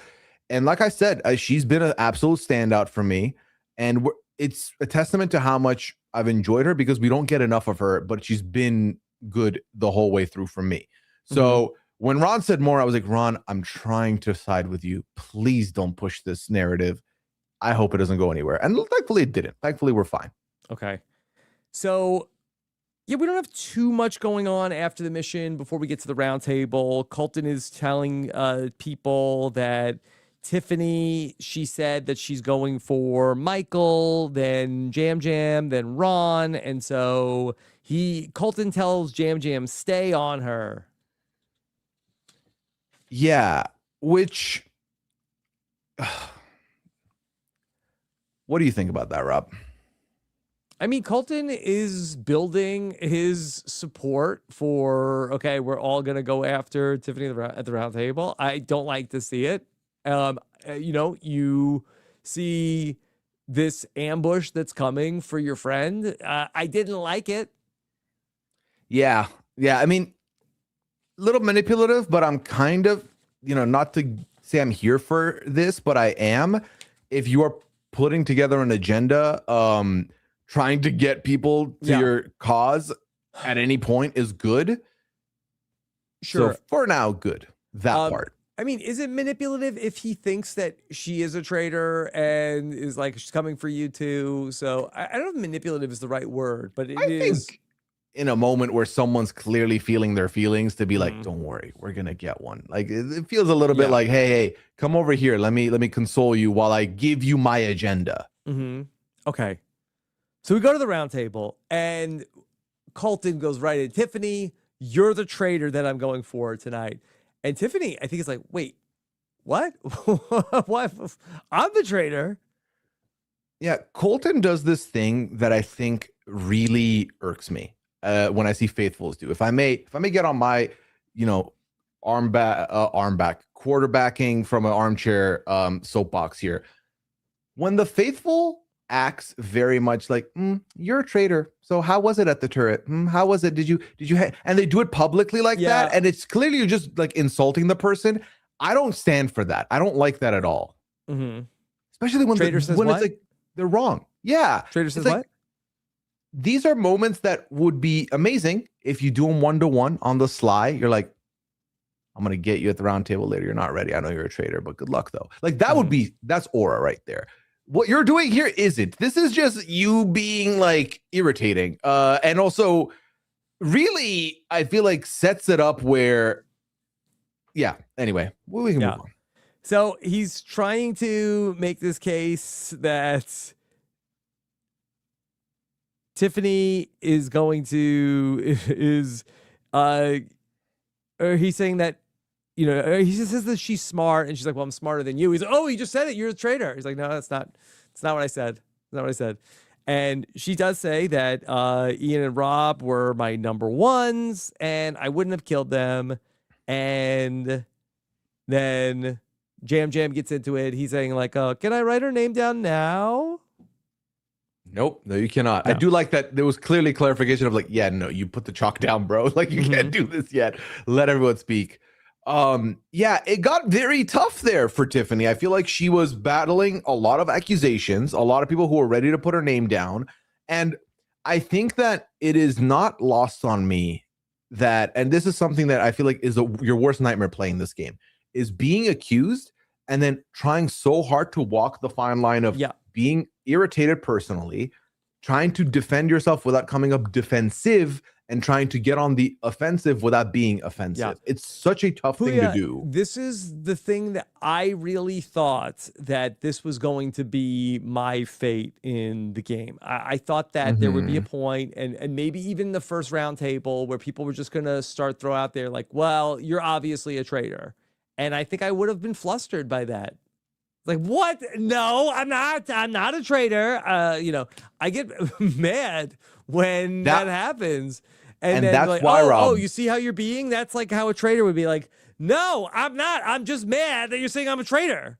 Yeah. Rob, there's reasons why, as your friend, I was like, I don't see Rob being a traitor, and I don't want him to be a starting traitor.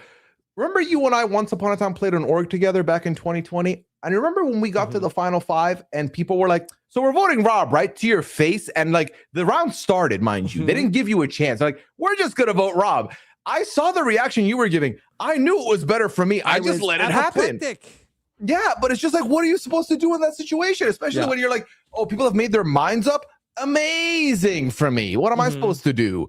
And like, it just, because the more you get defensive, it's just going to confirm their bias there that like you are in the wrong. It's just such a tough line to walk. And I think that in this moment, you can clearly see Tiffany's game gasping for air. Right. But I thought that under pressure, I thought she like had sharp comebacks that weren't changing minds, but I thought at least were that she defended herself well and didn't go out looking like somebody who was struggling in that moment. No, when, and again, to continue the thing of like Trader says what, when you're like, okay, so is your name with one F or two Fs? And Tiffany spells it out, says like the company, get it right. Right. Then we have Eric have his big moment of reveal where like, I heard a laugh, and that laugh was Tiffany. And Tiffany was like, well, and then I felt bad for Eric at this point, because this is when he's like, well, I gotta back why I should be trusted with this. I have golden ears. I am a musician. I listen to the same song 40, 50 times in a row. I know what I'm talking about. Tiffany's like, well, you're gonna have to change that career now. Like, you said I'm the expert. You might need another career. Yeah.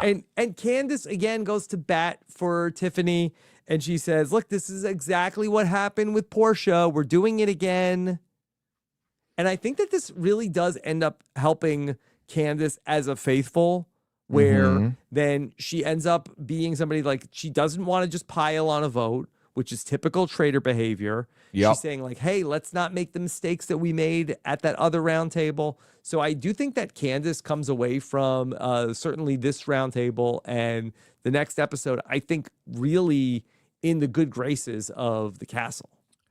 I hard agree. I think the other part of it also is that for Candace's long term, especially now knowing that there is Lisa Suss circulating, I think this only helps her game, because there are two traitors that are housewives in that turret.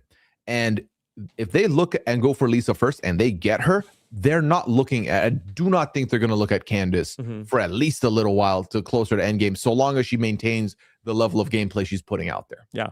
Okay. So as far as the votes go, Tiffany voted for Jam Jam. Candace voted for Ron. Michael voted for Ron. Everybody else voted for Tiffany.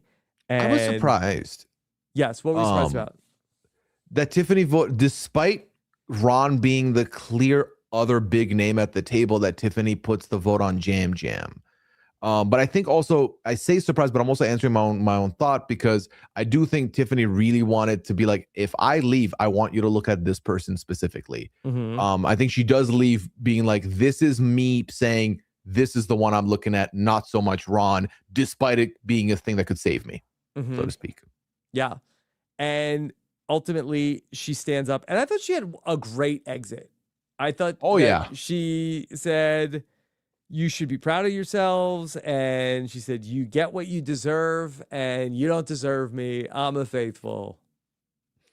I love it. Did you have a sign-off line that you had in the back of your head, Rob, in the event that you had to get banished? I think I probably would have started to think about it if I would have gotten into trouble, but I was not. At the one round table I went to, I was not thinking that. And really, it was a relief, because I thought, honestly, that was going to be the bigger challenge. I know that people say like, oh, the smart players get murdered. But I do feel like that in the meta of the 4 seasons of the Traitors, like if we look at, so many of the gamers have been traitors, but Jeremy got murdered pretty early on, but, wasn't the first or second murder.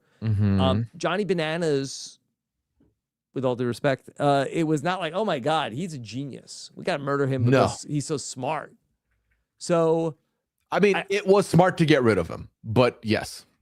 So when you look at the murders for, like, it was, with all due respect to Dorinda, it wasn't like, oh, we have to take out Dorinda, we have to take out Ion, I was not as worried about there being like a reckoning of smart gamers getting murdered early on, because there just had not been that precedent.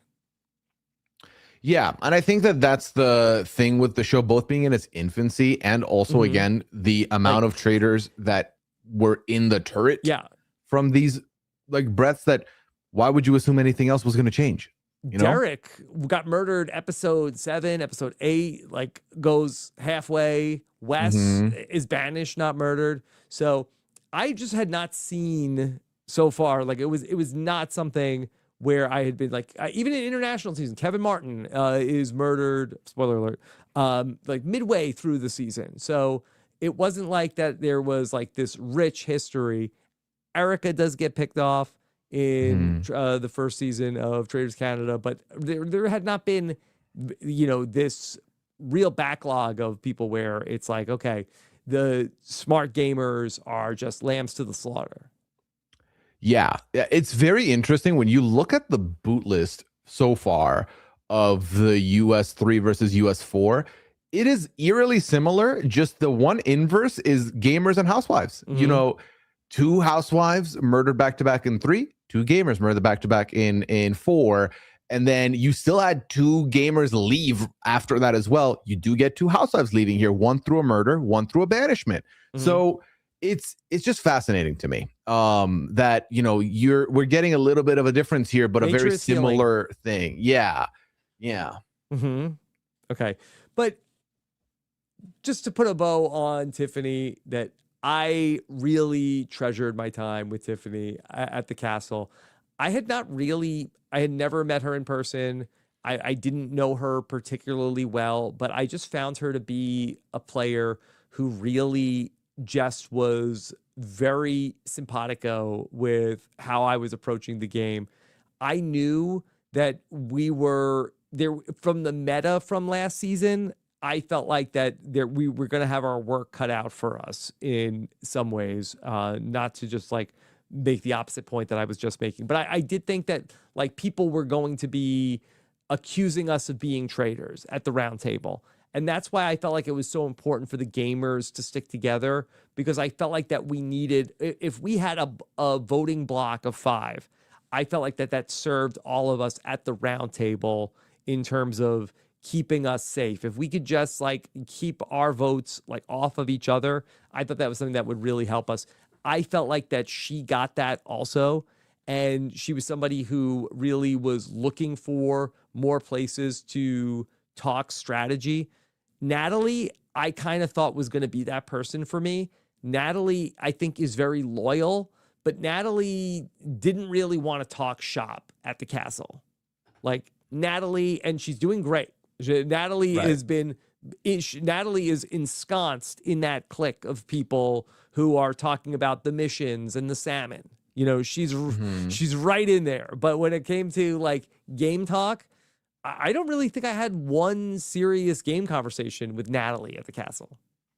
Yeah, and I think that, once we see where Natalie's journey ends / what the season looks like, I think it was ultimately a net positive for Natalie to go to other realms and like focus on those, knowing that ultimately like you would have her back and she will have your back. I think that to speak on Tiffany and yourself, it was I think I speak for a lot of people, very heartwarming to see in that first sneak peek we got the 2 of you immediately lock in. And then we saw it come back again later when you 2 were like, all right, the gamers, it's us. We need to keep together. We need to do that thing. What was interesting is that, Rob, I obviously talked about this cast so many times.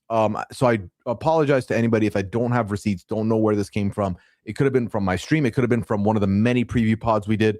One of the predictions I remember sticking out as far as the gamer dynamics was people thought you and Tiffany were not going to gel. They thought you 2 might not be working together. So the fact that was so wrong, that you 2 were the most gel of the gamers, is very funny to me. Yeah. Look, you never know how the whole thing goes, like if we go the distance, but I just felt like that in Tiffany, I found somebody else who was, I felt like that I could trust, felt like understood these games, somebody who like understood this world, I understood what we were up against and how it made sense for the people from these shows to stick together. Yeah. And I hope I didn't imply that Natalie didn't think that. Natalie, no. I think was just like, okay, good. You're a gamer. We're good. It's like right. It was. She did not need to or necessarily like want to like, hey, but let's talk about all these different things. Like Natalie was like, okay, if I see something, I'm going to say something. She's, incredible in the missions. She's incredible at making social bonds with everybody. Everybody loved Natalie in the castle, but Natalie didn't really want to like, hey, let's find a room together where we could like really figure out how we're gonna strategize for the round table.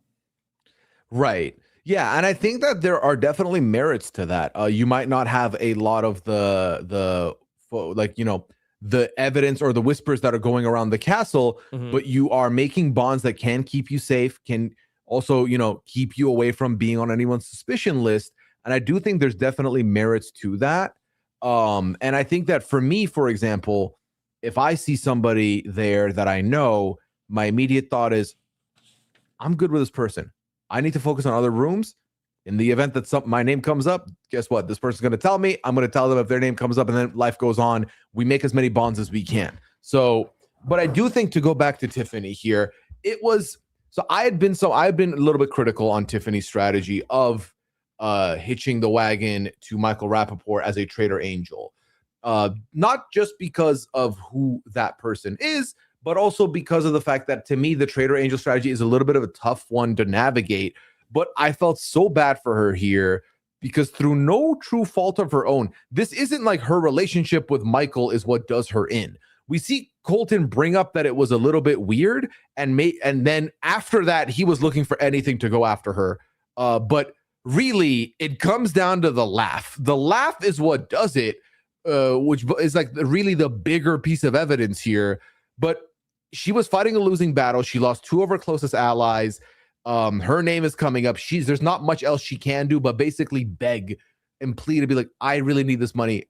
Reconsider. And they're like, nope, we're not going to do it. And she's like, okay, if you're not, you're going to be made to feel stupid, and I'm going to make sure that you feel that way on the way out. Yeah. And I thought she had such a classy exit, and I hope she was doing okay watching the episode. But she's a tough lady.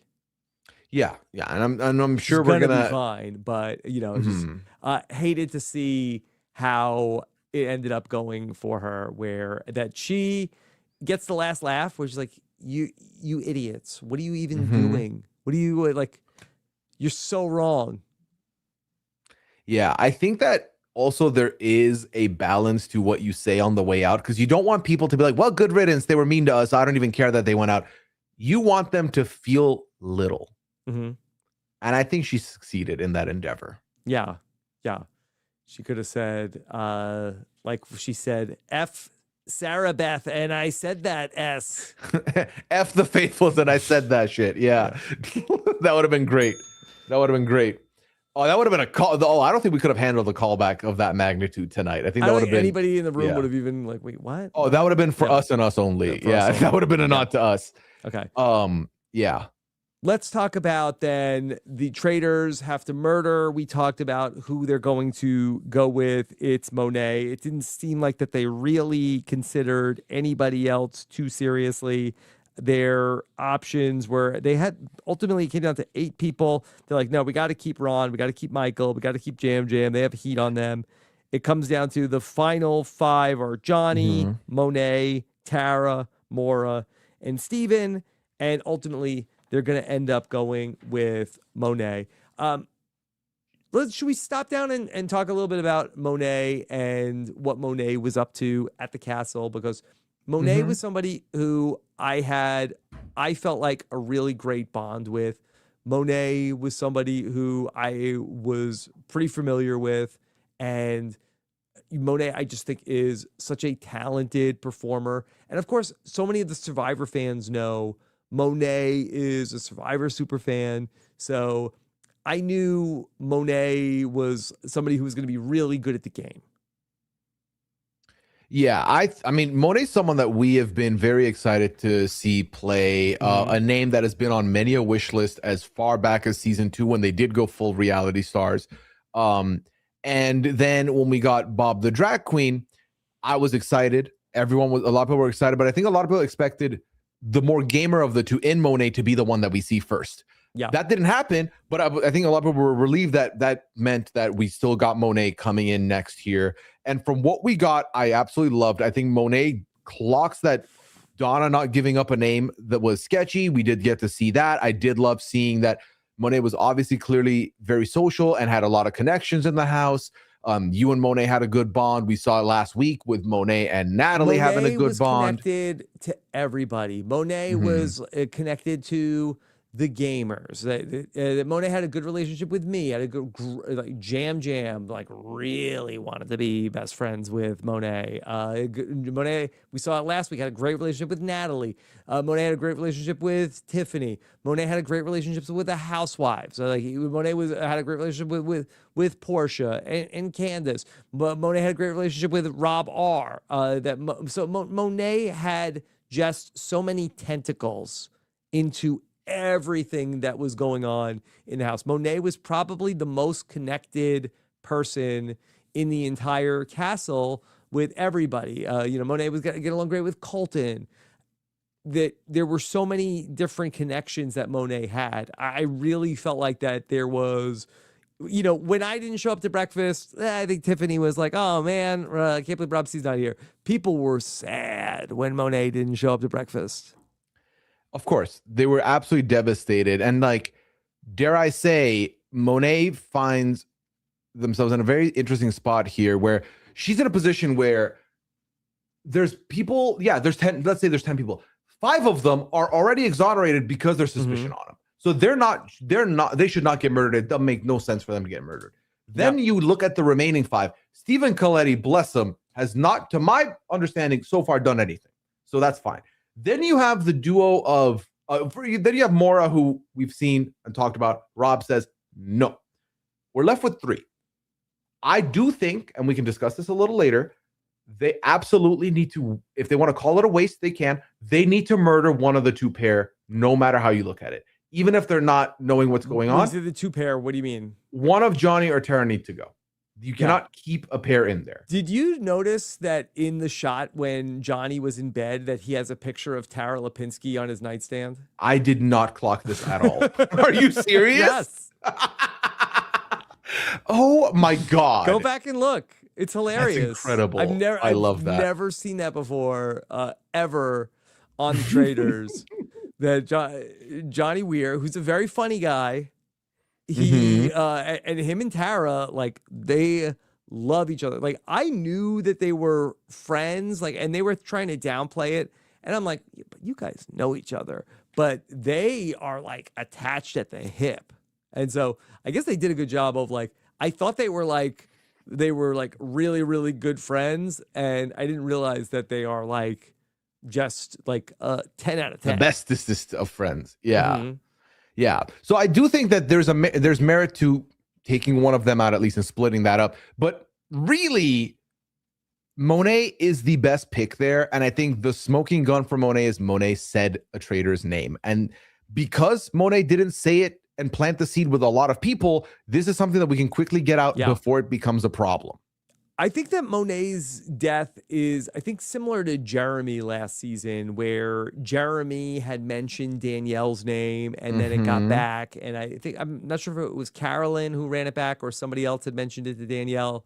And Danielle's like, he said my name. He's got to go. He's got to go. And it's like, okay, if we could just cut this off at the pass before, if Monet comes to breakfast and tells more people about Lisa, then we have a chance to be able to just shut this down before it turns into something. Yeah. And I think that I'd seen someone ask why, if Candace doesn't want Monet gone, why bring up that Lisa's name was mentioned by Monet. I think we've seen this happen on the Traitors, where if the turret is being honest with each other, they have a hard time not sharing intrigue like that. And I think we've seen this culture of honesty in the turret really help them, because we see Rob then bring information to Lisa and be like, Colton's coming after you. Like we see people bring up and you know, Candace brings up the info. And I think it's almost a bonding exercise there. It's to remind the Traitors, we're good. We are clear. Yeah, we're not even getting a confessional about any sort of traitor on traitor. Yeah. It's not even like, they're not even hinting at it. The closest we've gotten is at the very end of this episode, Rob R brings up the idea that like, I'm team traitor, but if it's out of my hands, then I don't know what I can do. And I think that's really it's like if 8 people tomorrow are yelling Lisa's name, I am not going out of my way to stop. I can only do so much, I think, at the end of the episode. Exactly. So, but that's still not him planting seeds. That's not him pushing the vote, which, let this be the lesson, maybe the takeaway for a future season. If you're in that turret, try and work with your fellow traitors. Like, it really can go a long way. Yeah. Eric didn't sleep well. I have to say that seeing that Eric felt bad about taking Tiffany out, I felt like that, okay, I can give him a pass in that I don't like what he did, but at least he felt bad about it. Well, he did say in his confessional that he wasn't going to bring this up because he didn't want to cloud judgment or take it anywhere. I think for him, it was like, okay, it's clearly on Tiffany. I can reveal the thing I know now. But I think he feels bad because with every passing vote after him, it was like the evidence from Eric was too strong to ignore. So Tiffany, I voted for you, only to then be wrong. We do see him in the next episode in the big blow up room. He's sitting in the corner in the back chair, not interacting. I think he's licking his wounds a little bit. So, yeah. These people that don't come from reality TV, I think that the Coltons, who comes from The Bachelor and the Survivor, Big Brother people, I think they've had their everything thrown at them on television before. Whereas Eric, who doesn't come from this reality TV background, I'm sure that this is something that's a little bit more of, wow, I don't know how to process this. His TV experience is vastly different. It's a lot more hosting, talk showy and stuff. It's a lot less drawing blood and stabbing each other in the back, or even voting people out. Elisa did a great job in the preseason of explaining. I had no idea how accomplished he is in his career. He's just not a reality TV person like the Housewives or the Gamers or the Bachelor Love people might be. Right. Yeah, I think that there's definitely difference there. I think once you do this a couple of times also, it's a lot easier for you to be like, well, what are you going to do? Someone had to go. It wasn't me. I can move on with my life. Or someone had to go and it wasn't one of my allies. I can live with that. I think for some people, and especially if your first iteration of it being the traitors, it's definitely going to take a toll when you are watching someone talk about how they could use this money, they're a single mother, and this could help their child, and you just push them out and you were wrong. Yeah. It's tough. It's a tough pill to swallow. Yeah. I think Eric's a nice guy. I really do. I think he I agree. really felt bad about it. Anyway, so I think it's the first time we get our Rob Roush in his trademark overalls. This is we were talking about whether or not we're going to see it. So, do you think it's D-on-D? You don't think he's wearing underwear? I had seen an interview where he was on a different podcast, right? I think he talked about that. We're hitting the denim overall raw. I don't think that's good. I mean, if you do that and you're doing a good job being under the radar as a traitor, my hat's off to you, because I would be so distracted. Yeah. Not in a good way. I don't know. I couldn't handle it. I couldn't do that. We don't need to keep talking on this, okay? All right. No, really, I think we should. I think it's valid. That's his story to tell. Okay. Yeah. Okay. Well, we'll save it for the exit interview. They call him Rob R, and the R is for Raw. Now, I would like to maybe move on and announce that I did vote for Rob here. So just so what? We had a round table. The R is for Raw. Rob, we can't do this. Okay. All right. Let's go to Kristen, who thinks there's something fishy with Colton, and not just because he ended up taking down all the salmon at breakfast. Yeah. Real quick, we talked about the denim. What did you think about Colton's vest here? I felt like I was back on my debut on Renap. It was giving me Oregon Trail. Interesting. Yeah. I don't know. You know what? Listen, I don't think that I ever get to weigh in on any, but I am looking to see what other people had to say about some of the fashion misses from this episode. Not my place. Okay, so you're abstaining. Mm-hmm. I'm saying, as the resident hoodie wearer, that I didn't love it. So what do I know? Mm-hmm. And then we can move on. Yeah. Okay. All right. Let's go to then after that, we're going to start talking about Michael is saying, he loves the heat. He's excited to have this. We get the backstory here about Colton and his run on The Bachelor, where he didn't know he was gay. And so it wasn't necessarily, this will be obviously talked about at the round table, but we get sort of like a little bit of the backstory for anybody who doesn't know that. Yeah, and this was like a lot of them were getting this lore unlocked for them. They didn't know that this was a thing. Like Dorinda really wanted to be like, well, if only we had met back in the day. Yeah. Colton, very popular in the castle. Clearly, because most people, if they were the leader of a missed banishment, would not be seen as kindly. We have seen proof of this. Yeah. Well, he did have a good social game. Yeah. I mean, very clearly. Okay.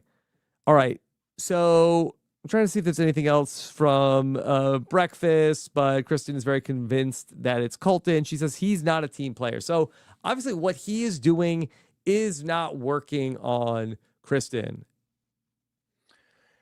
Yeah. Yeah. No, Kristen, again, we talked about it at the top, but Kristen, this is where Kristen's like, all right, tag me in, coach. It's my time. I have some suspicion to put out there. And this is the first read. You know, it is interesting that, you know, and Colton, who's tall, good looking, like smiley guy, that maybe like for Kristen, that she has the like the antidote where, okay, it's not working on her. She's not necessarily just charmed by Colton and what he's putting out there. I'm not falling for this. Yeah, I think that, you know, especially once you see someone really push the way he did with Tiffany, I think you start realizing, I don't know about this. I don't know if I felt good about what happened last night. And I think the lack of remorse doesn't help that scenario either, quite frankly. I think not showing any remorse, it should say something. He showed more remorse over Caroline not surviving the night than he did spearheading a 13-person vote to get out Tiffany. And that was a Stackham thing. That was a Caroline trusted you with the game. Fair is fair. She agreed. All right. We have our mission. We're going to go play in the fountain. And I think we could probably yada yada the mission for the most part here. We had some great moments of people going in the water. Candace, who does not want to go into the water. I believe Candace says, and I quote, "Who's going to take care of my coochie?" Yeah. She was worried that she was like, I don't know what's in this water. I'm going to get a yeast infection. I don't want to do all this, which fair. A lot of people did not want to be in that water. No. Very clearly. No, it did not look like fun water. Yeah. But we're going to go look for the coins, go find the things, and then people were going to be able to take the shield. Did you like the dilemma that the players had to go through of potentially taking a shield in this group setting? Taking a shield versus jeopardizing everybody else versus, if none of you take it, we block a whole murder. I think I did like it, but then I was like, if there's only one shield amongst 4 people, no one's taking it. So I was happy to see that by the time they got to the last 2 statues, there was 4 for the whole group. Now we got a dilemma on our hands. Yes. And so I did like it better when they did that. I was a little surprised that there wasn't more people trying to. It seemed like the Traitors were thinking about trying to do it, but it would have been put too much on their back in terms of a target. But I'm surprised that there wasn't more talk about taking the shield. I think the groups correctly, specifically the 2 groups we saw, correctly recognized, I have Colton on my team. He's clearly someone who wants to shield every time. Or I have Michael Rappaport on my team, who clearly would love a shield. So it's like, if they go for it, what am I going to do? Stop them? Like, I should push back. But if then they insist, we can just blame it on them and move on.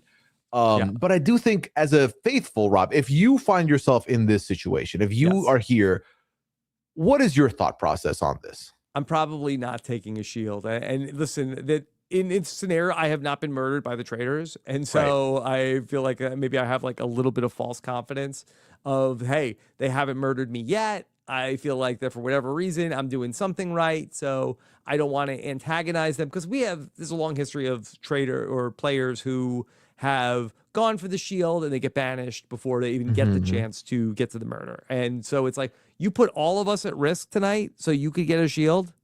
you're not getting to nighttime. Yeah.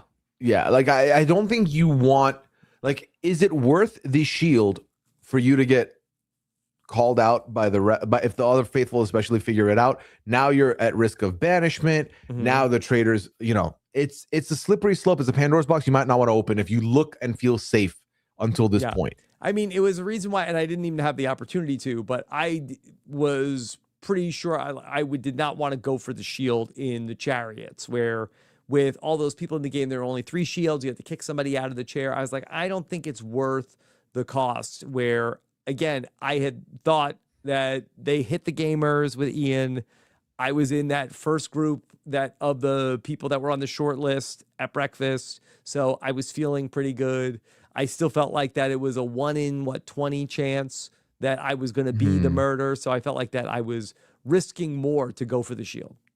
Yeah. And I think that given the track record they've had so far with the amount of banishments that have been faithful, they're going for any information, and it's so easy to then look at the 4 people in this group and be like, all right, this is traitor behavior. You don't want to be on that list. You don't want to be there. I don't think it's a good spot to be in. Okay. Let's then go after the mission. Let's go back to the castle, and this is where we're getting a lot of Michael Rappaport.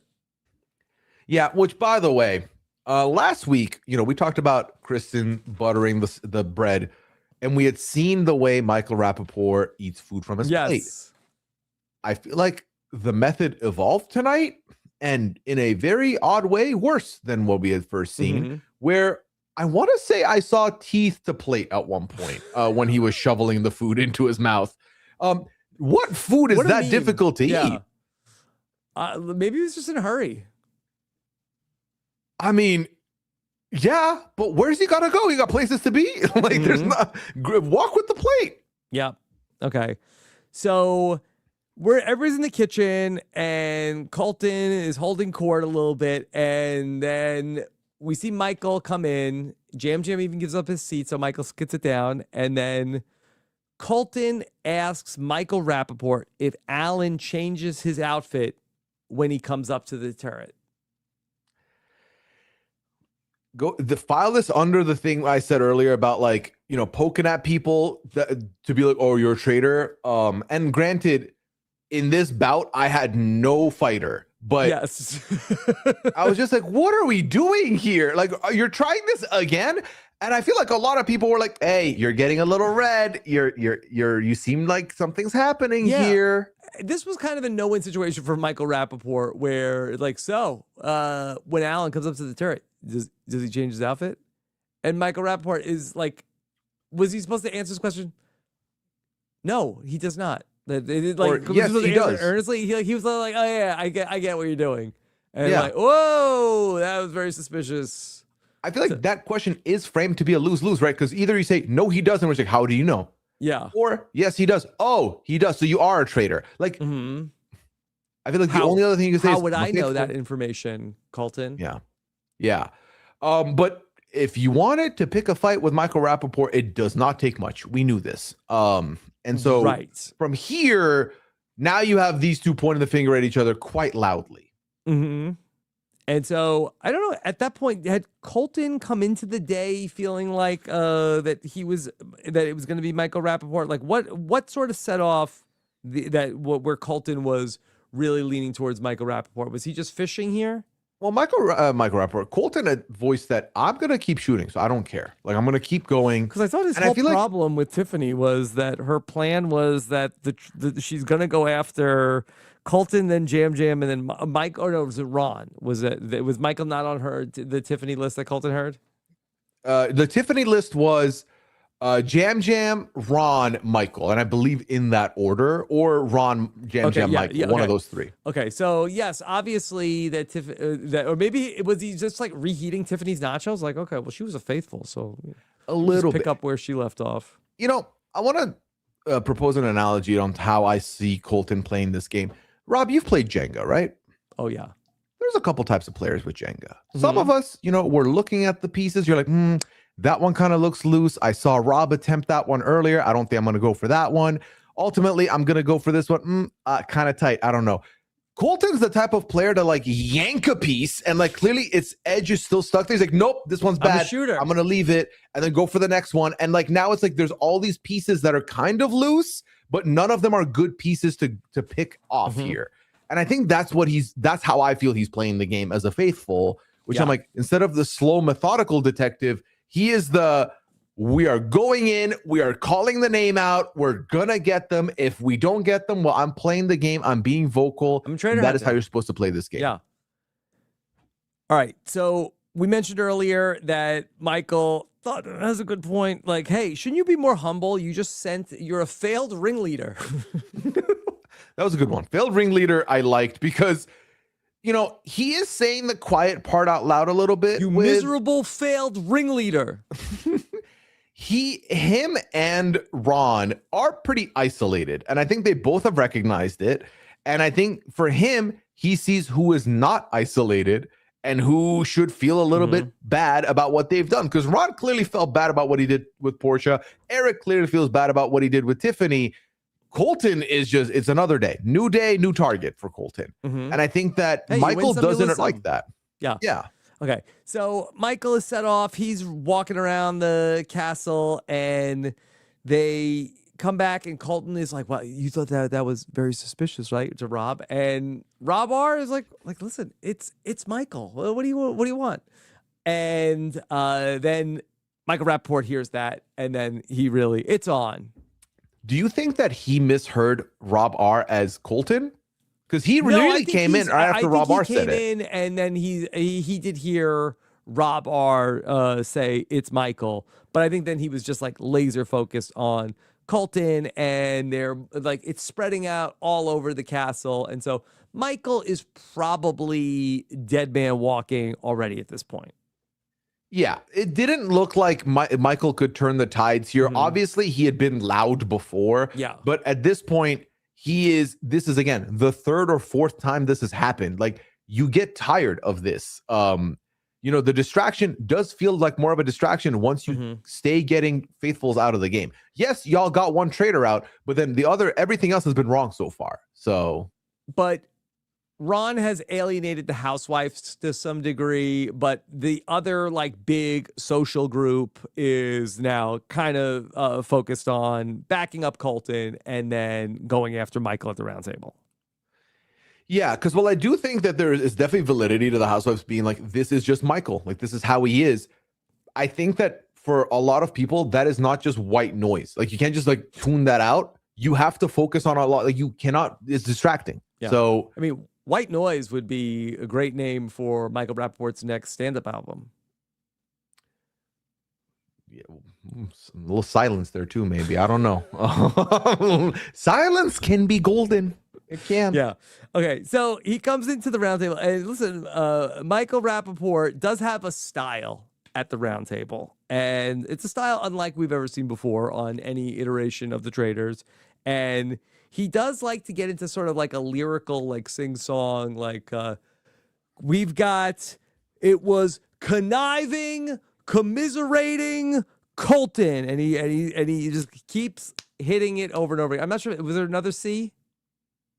There was another C, but he promptly forgot that after the first time. I don't know. Was it Colt? Was it cowardly? Something was there. There was a third C there. He definitely wanted to come in with the alliterations. He was prepared. And he kept calling him conniving, commiserating Colton. And Rob R with a great own was like, that commiserating means that you're sad with people. That's not like, if anything, Colton was the opposite of commiserate. Eric Nam was commiserating about, okay, that's sad. Tiffany has gone home. Colton was doing anything but commiserating.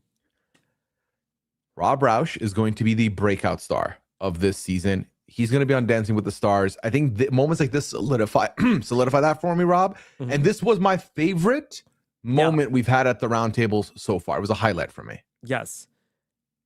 He is a smarter guy than people give him credit for. Like, I think that, and he has been able to play on that perception to, great effect so far. Is he making your name proud? Like the namesake Rob, are you happy with the Rob represent? I mean, obviously, outside of you being there, obviously. How have you felt about this, Rob? I think he's doing a great job as a trader, and there's certainly listen. A lot of these Robs are good. Robs have a good run on television. We enjoy them.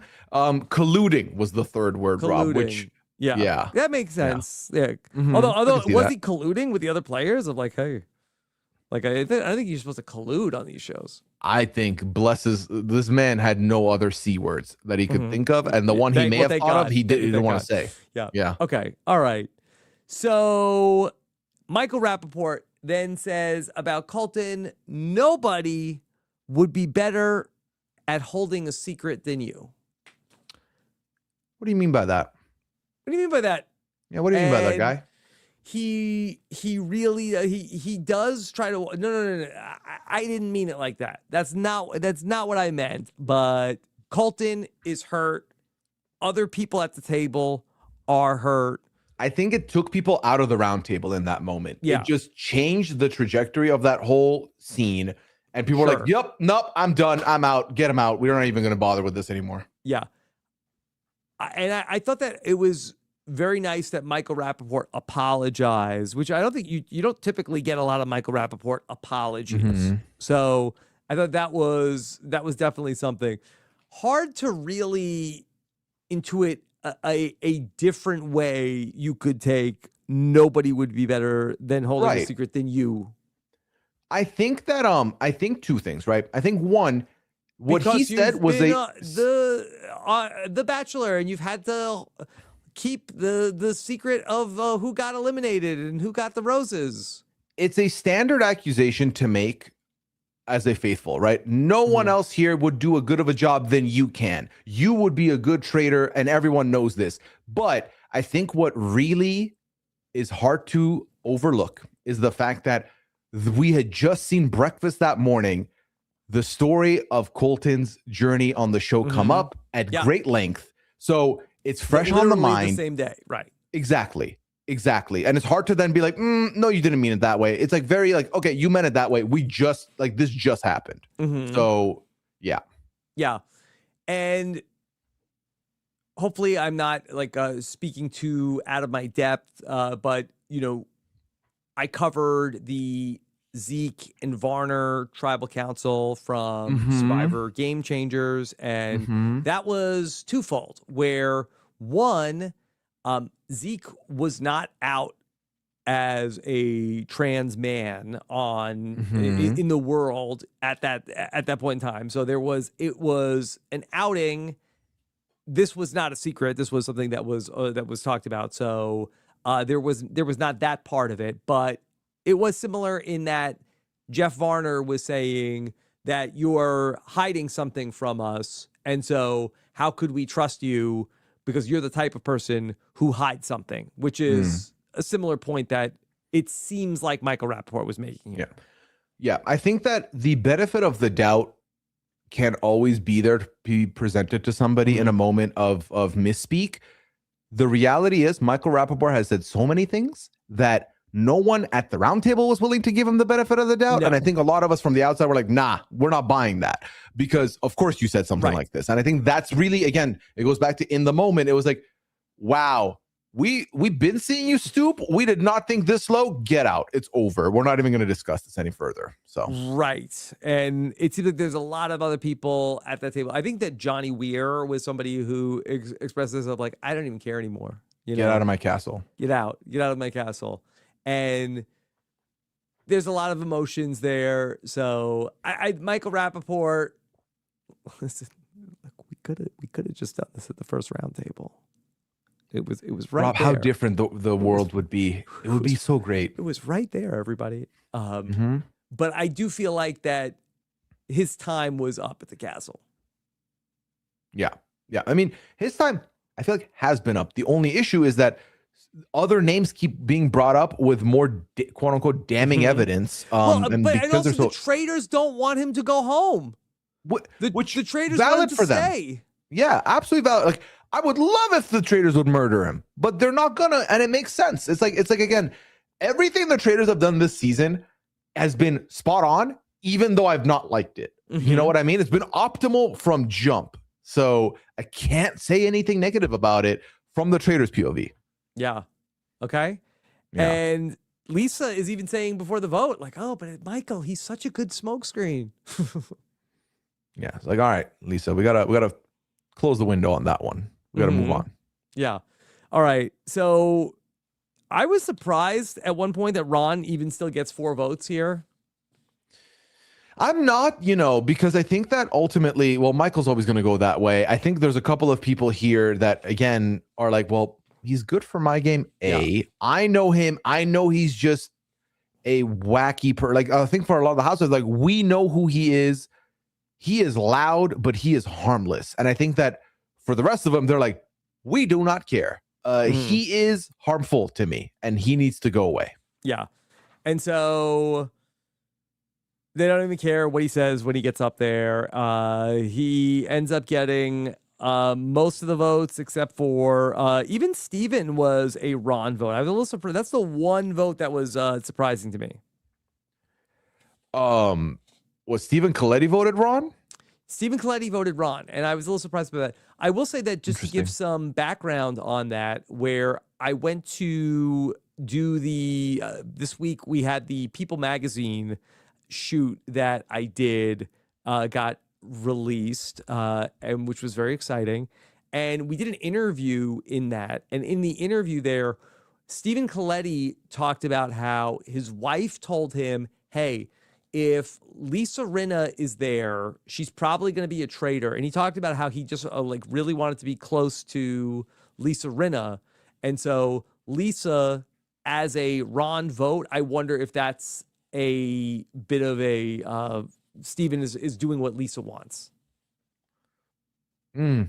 We haven't seen that in the episode. I'm going off of what he said in that interview about how he's looking at the game. Yeah, I'd be very curious to see. I feel like if we have a successful Traitor Angel in the works, like, I would like to hear about it. Yeah, but I don't even know who Steven is close to, other than he mentioned that he was going to try to get close to Lisa Rinna. I don't really know who his other allies are. I think that he's loosely associated with that big clique of people who are sort of like the challenge people of Natalie, Rob, Colton. Eric is with them, and I feel like that he's like with them by association of that he is somebody who's a challenge performer. Yeah, I think he's kind of someone who probably slotted in easy in that quote unquote hunk side of things. Yeah. And has just been having a relatively easy ride, not really. And I think no one looks at him as a traitor until, Michael Rappaport was the one person who brought up the idea that one of these 3 men is a traitor. The situation we find ourselves in, though, is that Michael Rappaport was someone no one really paid dust to, and is now going to be gone. Like, I think that in the event that they look at Colton, and let's say Colton is banished next, I don't think I would give any credit to what happened here today. Yeah. I think that a lot of the credit comes from the way that, Colton went out of his way to be a bad faithful and push out Tiffany and then try and push out somebody else unapologetically, to the point where people are like, but that's kind of weird. Like, why is he doing all that? Because a faithful wouldn't do that. A faithful would do what Eric Dom's doing, which is feel bad about their decision and try and like rein it in. Okay. So Michael stands up and he says, the name of the game is getting out the traitors. And of course he says, and you voted for the best looking, the smartest, and of course the dopest faithful. I feel like we could immediately myth bust this, but we can swiftly. I couldn't believe he called it back. He was like, nope, I insist that this is how I have to exit. Yeah. Jam Jam is like, oh my God, I can't believe Michael wasn't a traitor. I feel like if I'm Jam Jam, I'm fist pumping because I got rid of somebody who was staying talking about me. But like, at which point did I would have to ask Jam Jam, like, did you earnestly think that this man was a traitor this deep into the game? That's so interesting to me. I guess also we'll ask Tiffany, because like Tiffany clearly also thought that Michael was. Yeah, as well. I think that's probably the one thing that there was like daylight between Tiffany and I, where I never thought Michael was a traitor at all.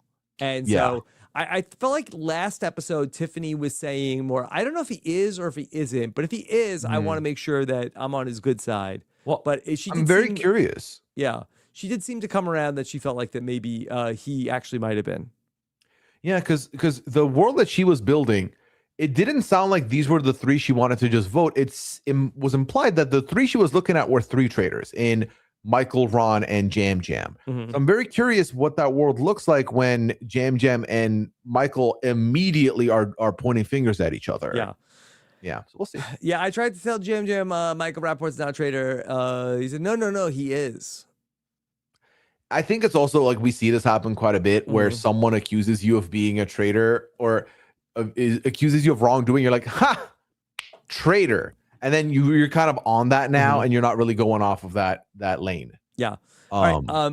Yeah. We talked about Mark, Kristen, and Eric. They're looking at Colton. I feel like that they're also like, they're like socially like part of that bigger group of people who are like, hey, we need to do good in the missions, but that they are starting to now look at Colton. It's interesting because Rob Roush also mentioned when they were contemplating murdering Monet, we need Monet for the missions. Like clearly, and kudos to them, they are banking quite a bit of money. Yes. But could this be a blind spot? Why didn't they say for we someone need like Rob C Roush? for the missions? Valid. Why didn't they? That big brain of yours, Rob. The big muscles and the big brain. Not a lot of puzzles in the missions. Yeah. Well, not yet. I mean, the horror cabin coming up next week. Are you sad to have missed being in the room with all the bugs? There was a few things that I said to myself of like, well, I'm not going to miss this. That was that was one of them. Chief among them. I remember last season. What was it? What was it that they had to put their hands through? Was it a thing of snakes? Yes. What was that? I'm not sure, and I have to give credit to that. Yeah, Candace did say that we need him. He's smart in one of the challenges, but yeah, I feel like I was ready to hold my own, but in terms of like rowing the boat, Natalie did not say I did a good job. No, I genuinely the way I'd be like, listen, I can be a suspect moving forward. I am not touching this like icky thing. It's just not going to happen. Yeah. Nah. Okay. Yeah. So we see Tara and Johnny with Candace. Do you trust us? Tara and Candace are close from that. Candace's curler broke, so she needs Tara's curler.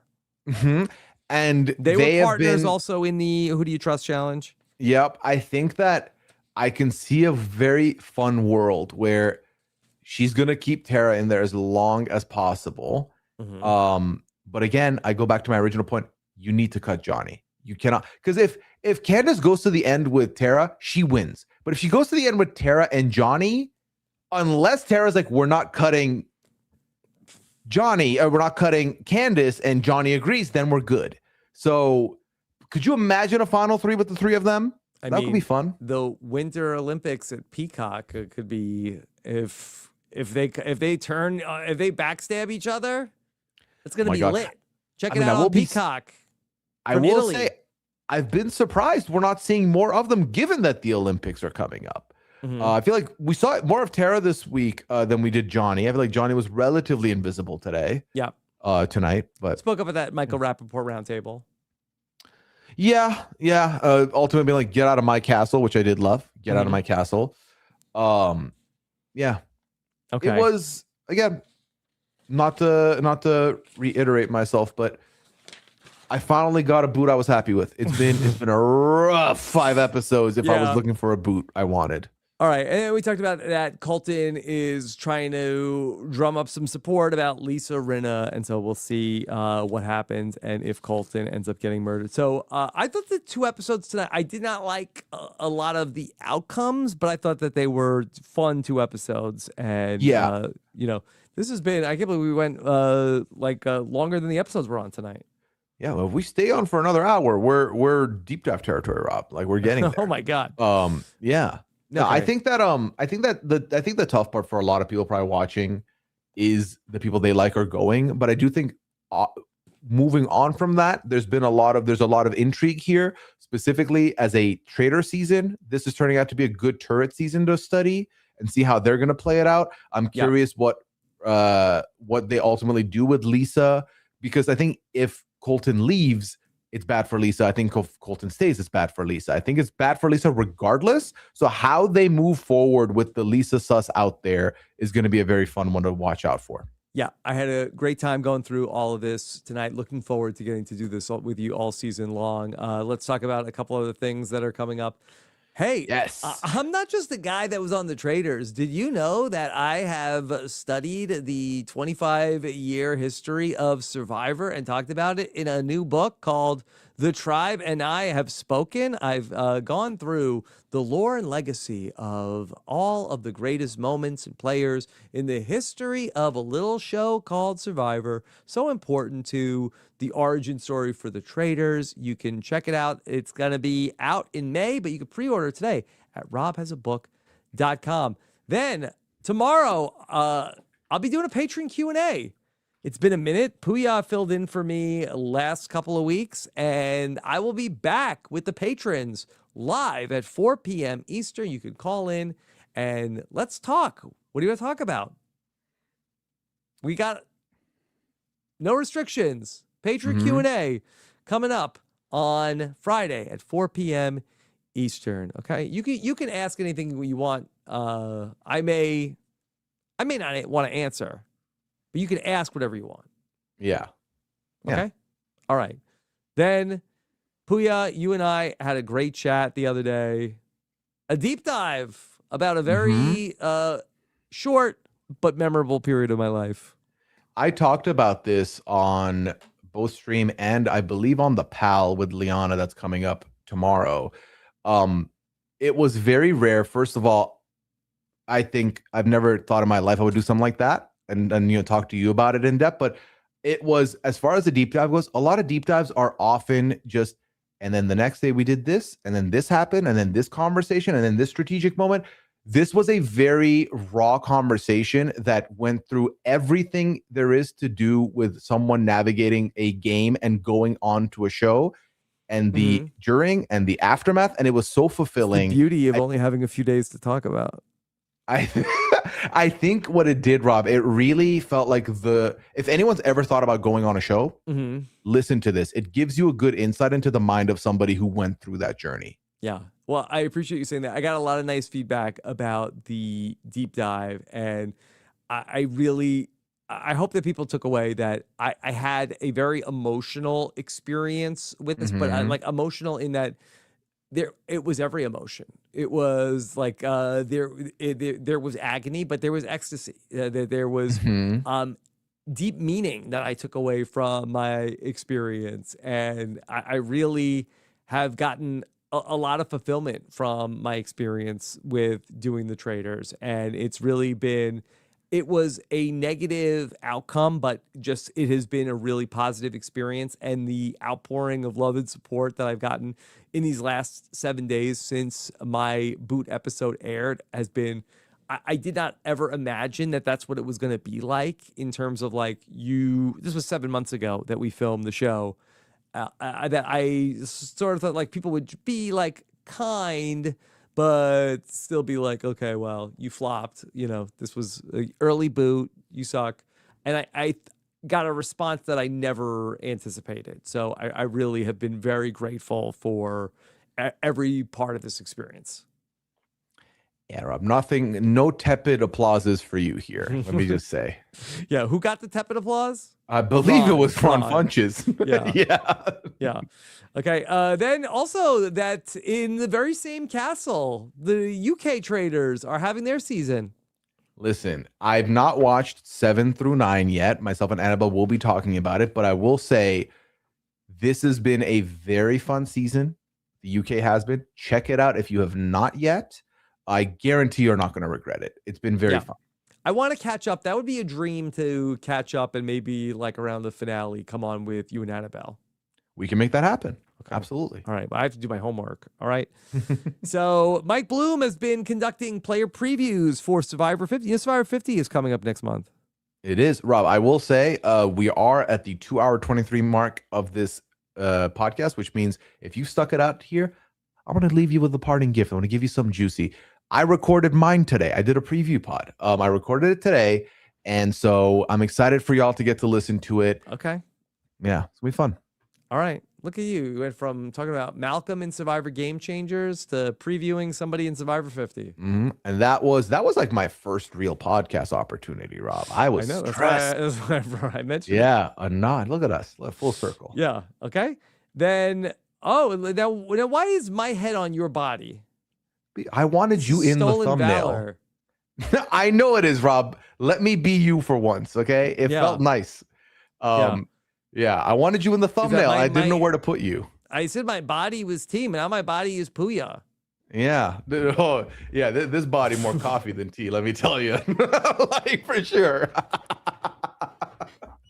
Okay. Also, someone earlier in the chat did say tea recognized tea when you were talking about Mora, and I was like, yep, that was a great comment. I like that. Yeah. Rob, we talked a lot about the Traitors. Liana gave her thoughts on the episodes last week, and then this week, spoilers, we will be opening up talking about the deep dive and a little bit more about our thoughts on the Traitors, and then we get into some other topics which I think ended up being very fun. Okay. Yeah. Then chat BCC, I was chatting live during the episode, and boy, the tea was hot on chat BCC this week. So you never know what's gonna happen on the old chat BCC. A lot of alumni from all your favorite reality shows are hanging out and watching and talking and sometimes fighting over on chat BCC. Say, I'm sometimes good with my predictions, sometimes bad. I predict it's going to be a very interesting week over on the BCC. So come through. Okay. Yeah. All right. Pooya, anything else on your mind? No, just, hope y'all are enjoying this. If you have any questions brewing for, this, for the Traitors, get them ready, but keep them. We will, in the coming days, once we've locked in a schedule for a feedback show, I will be asking for those questions. So, hold those receipts and maybe we will have them later. Yeah. Otherwise, Rob, yeah. And stay tuned. We got some other fun podcasts coming your way for the Traitors. And who knows, maybe we'll have something next week in terms of, if there's an outpouring of questions, we can always do more. So thank you so much for being here. This live chat was great tonight. Thank you for staying up super late with us to talk about all this. Next week, it'll just be a 1-hour episode, so it won't be quite as late. We won't have 2 hours of stuff to get through, but I'm very much looking forward to watching how it all plays out with you. And this was, a thrill for me to, the way that it worked out for me was not optimal, but, I get the podcast about the whole rest of the season. As far as silver linings go, it's a pretty damn good one. Happy to have you back, Rob. Welcome home. Which would not have been the case if I was on Survivor 50. No, 50, you would know. I don't know who would end up taking Rob's your spot, but I feel like it would have been very tough to not hear your commentary for 50. I would find out because I would try and do weekly calls with you. But, All right.